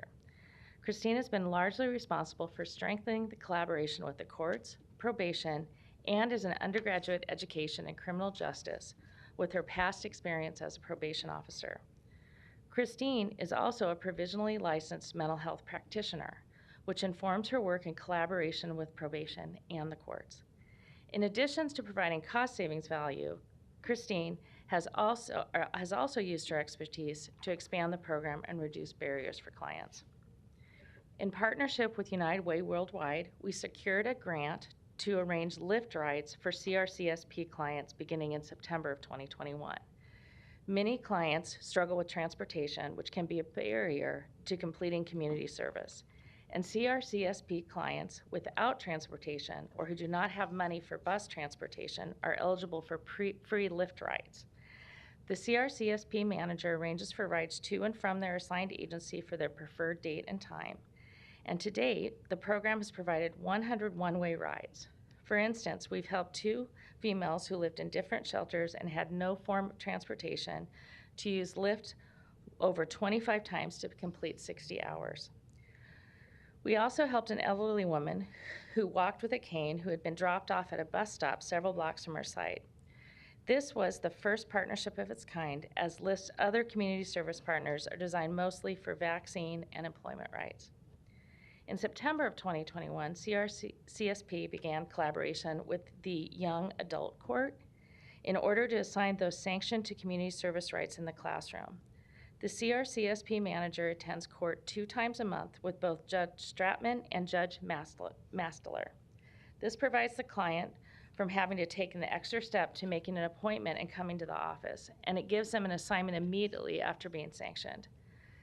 Similar to the Young Adult Court, Christine began attending Veterans Court in October twice a month, and we began supporting Veterans Court with Judge Wheelock by being on site with community services assigned. In attending these courts, Christine has the opportunity to engage with the Chief Probation Officer, Damon Strong, and others, further strengthening our collaboration. We appreciate the opportunity to partner for more than 20 years and are requesting a renewal of a multi-year agreement to operate the program. In your materials, you'll see the request to extend the partnership another 2 years beginning in July 1st of 2022 through June 30th of 2024 at the rate of a little over $8,500 per year, and our request represents a conservative 4.5% increase. The increase still maintains the strong cost savings for the county based on 300 clients served, and we estimate a cost savings of about $450,000. Our increase is based on a few factors. First and foremost, it costs more to do business. We are seeing labor and supply cost increase, just like other organizations will dealing with inflationary pressures. And we haven't increased our rates since 2019. So we greatly appreciate your consideration of this increase. We really see this as a long-term partnership with the county, and in the last several years have taken steps to expand this partnership through service delivery methods that support judges and clients in the courtroom. We're all in with you to appreciate your consideration for the work ahead. I do have Christine Allen here with me and Matt Wallen should you have any additional questions. Thank you. Commissioner Friend. Thank you, Madam Chair. Shauna, thanks for the information and thanks for the work you guys are doing. I think obviously there's some value add. In regard to that, do you know, do you guys, and maybe I'm missing something here, do you guys have some numbers that show how many, how many folks reoffend, or of the 300, for example, in a particular year, what those recidivism rates look like? I mean, I don't need them right now, but we probably have some success stories, right? I'm not sure we brought anything with us, but we'll that's happily okay. look into that and send that. Yeah, back I'm to sure you. there's some. Apologize for I'm that. sure there's some numbers that indicate success stories. Right. And what just out of my curiosity, does a judge have the statutory capability? So if somebody does reoffend, can you get them back? I mean, or is it one of those things that's a little bit tricky? So in other words, somebody may commit a misdemeanor, and then they commit a felony. We still have options with them, or if they go through the program, are they done? So they're assigned to us on the first offense, and then Okay. the judge, that would be a second issue, and that court would have to determine whether or not this was an option or not for them. Okay, fair enough. So that there's some latitude and flexibility. And I think the biggest thing that we're able to provide is assurance that the hours that were assigned by the judge are actually administered, and then we report back to them. Yeah, as great. well. Great. Thanks again for the work you're doing. Thank you. Any other questions or comments? I have one clarification on your request. That 4.5% increase is for the 2 years. It's not 4.5 per year, right? We're asking for a 4.5% increase. It would be over both years. Over Yeah. both those years? Yeah. Yes, please. Okay, thank you. Yeah. Unless no- you want to modify that. I'm just kidding. I don't think so. Okay, thank you. But thanks for asking. Yeah. Hey, I'm a fundraiser. With that, any other Sorry. questions or comments? So next steps would be, again, it's good timing because we're in budget right now. We And, appreciate that. Yeah, and so we'll align this with our budgeting process. Yes, and thank you so much for the partnership. And we're always happy to answer questions, or if there's data that we can provide as you're reviewing other things, whether that be from this particular program or 211, we're more than happy to provide that. I think the only follow-up would be, again, information that Commissioner Friend asked about, but again, the 300 clients per year, what the increase has been over time that we've contracted Yeah. with you on that? Yeah, we're anticipating the end of the year at 325, and I think now that we're able to maneuver through and able to provide more court Because of the programs, it was court hard to being up, do yeah. service activities during COVID. COVID, right, exactly. So we're yes. starting to get it picked up, but I also think these incremental program or accessibility through the court systems has helped us a lot get more people involved in the program. Right, okay. Mhm. Thanks for All being right. with us. Hey, thank you very much. Hope you enjoy the rest of your day. All right, you too. With that, we will move to committees. The budget report as presented. We do have one action item. That's a resolution authorizing the county to continue to use, I'm sorry, Commissioner Kavanaugh, your light was on. Did you want to speak to that previous? This one that we're on now? Oh, okay. Yeah. The item is resolution authorizing the county to continue to use Deloitte to provide CARES Act and ARPA-related services until June 30, 2023, and provides an amount not to exceed $250,000 for funding to pay for Deloitte services. This is to be funded from the ARPA award. and again, not to exceed $250,000. Is there a motion to approve?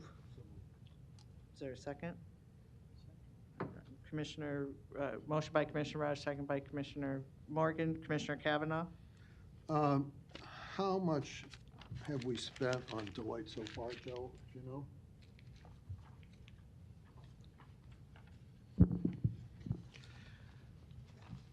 Yeah, since the very beginning of the program, we have spent 1.7 million, but the great majority of that was when they were running the rental assistance program, which cost a lot of money. Through this ARPA phase, we've been averaging about $20,000 a month with them. Okay, so when you say the 1.7 million, is that, we started them on CARES, I believe? In June 2020 with CARES, yes. So June 2020, or 2021, 2020? 2020, To date, 1.7 million? yes. Okay. Thank you. I think that's an outrageous amount to spend on anybody to administer a government program that we should administer ourselves. We certainly could have hired a lot of staff for $1.7 million to do a great job, or use the staff of over 2,000 people that we currently employ. So I'm not going to support this. I didn't support this in the beginning. I predicted then, despite the estimates that were much lower than 1.7 million, that it would cost us a lot more than that, and it has proven to do that. And now we're going to throw good money after bad. So I'm not in support of this still. No other lights or question? Oh, sorry, you're not. Did you turn your? Oh, Commissioner Friend. Okay, sorry, Commissioner Boyle. Commissioner Friend, then Commissioner Boyle. Oh. No, I did that wrong. Or was it the other way Commissioner, well, no, you're 9 and you're 10, so Commissioner Friend. Okay. Thank you, Madam Chair. Hey, Joe, just, I do remember, I think the guys at Deloitte, if they were actually paying attention, they probably don't like me very much anyway, because I dogged their corporate practices, and their political behavior. But I found it generally clear that they've helped quite a bit with statutory eligibility, federal statutory eligibility. So I can't believe it, but I'm actually complimenting I guess the work that we've got out of them, at least to this point. Joe, I'm curious, we are, the $250,000, let's say we didn't get $55 million of next wave ARPA money. I think you and I have talked about this, that 250 grand goes away, right? Yes, and let me give you all an ARPA update. I've been exchanged some information with the Treasury Department in terms they wanted our wire transfer numbers and from what I'm hearing from people, we are anticipating that we will be receiving the second award of $55.4 million sometime here in the month of June. And that's really what this is about. It's up to $250,000. Depending on what we do, it could be a lot less than $250,000, but let's say we do 1,000 awards of $50,000 apiece, then, that number, we probably use all of it. So it's not a set amount, it's set on an hourly rate, not to exceed. And like I say, through the first half of the ARPA program, it's been averaging about $20,000 a month. And it's primarily we get their opinions on things, and then they're helping us behind the scenes with a lot of compliance work on the filings we have to do into the Treasury portals, the audit trails that we create. So we are, that's really basically what we're using Deloitte for, is compliance and also for their opinions if the requests are following the guidelines. Okay, thanks, Joe. Thank you, Madam Chair. Commissioner Boyle? So then, Joe, this of course is for you too. You answered my first question, which is define the benefit that we get from them at this point. And then another question is, do we use for every recipient? So now that we kind of understand the process and who's eligible or not? Yes, I mean, just as just for our audit trail, it's good. We've decided that we will use them for every recipient and have that in our file, that opinion that it's meeting guidelines. That's been our position, yes. Okay, that was my question. Thanks. All right, with that, there was a motion and a second. Please vote.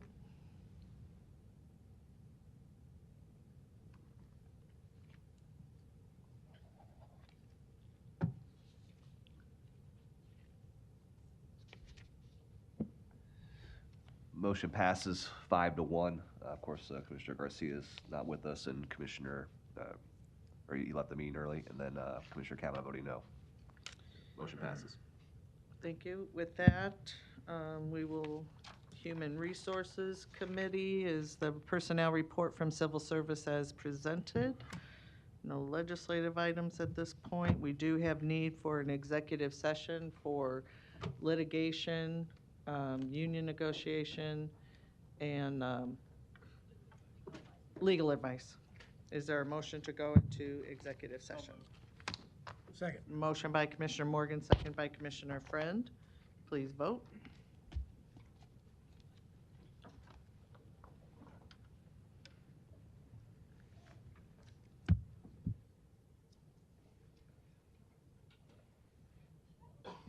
Motion passes 6-0.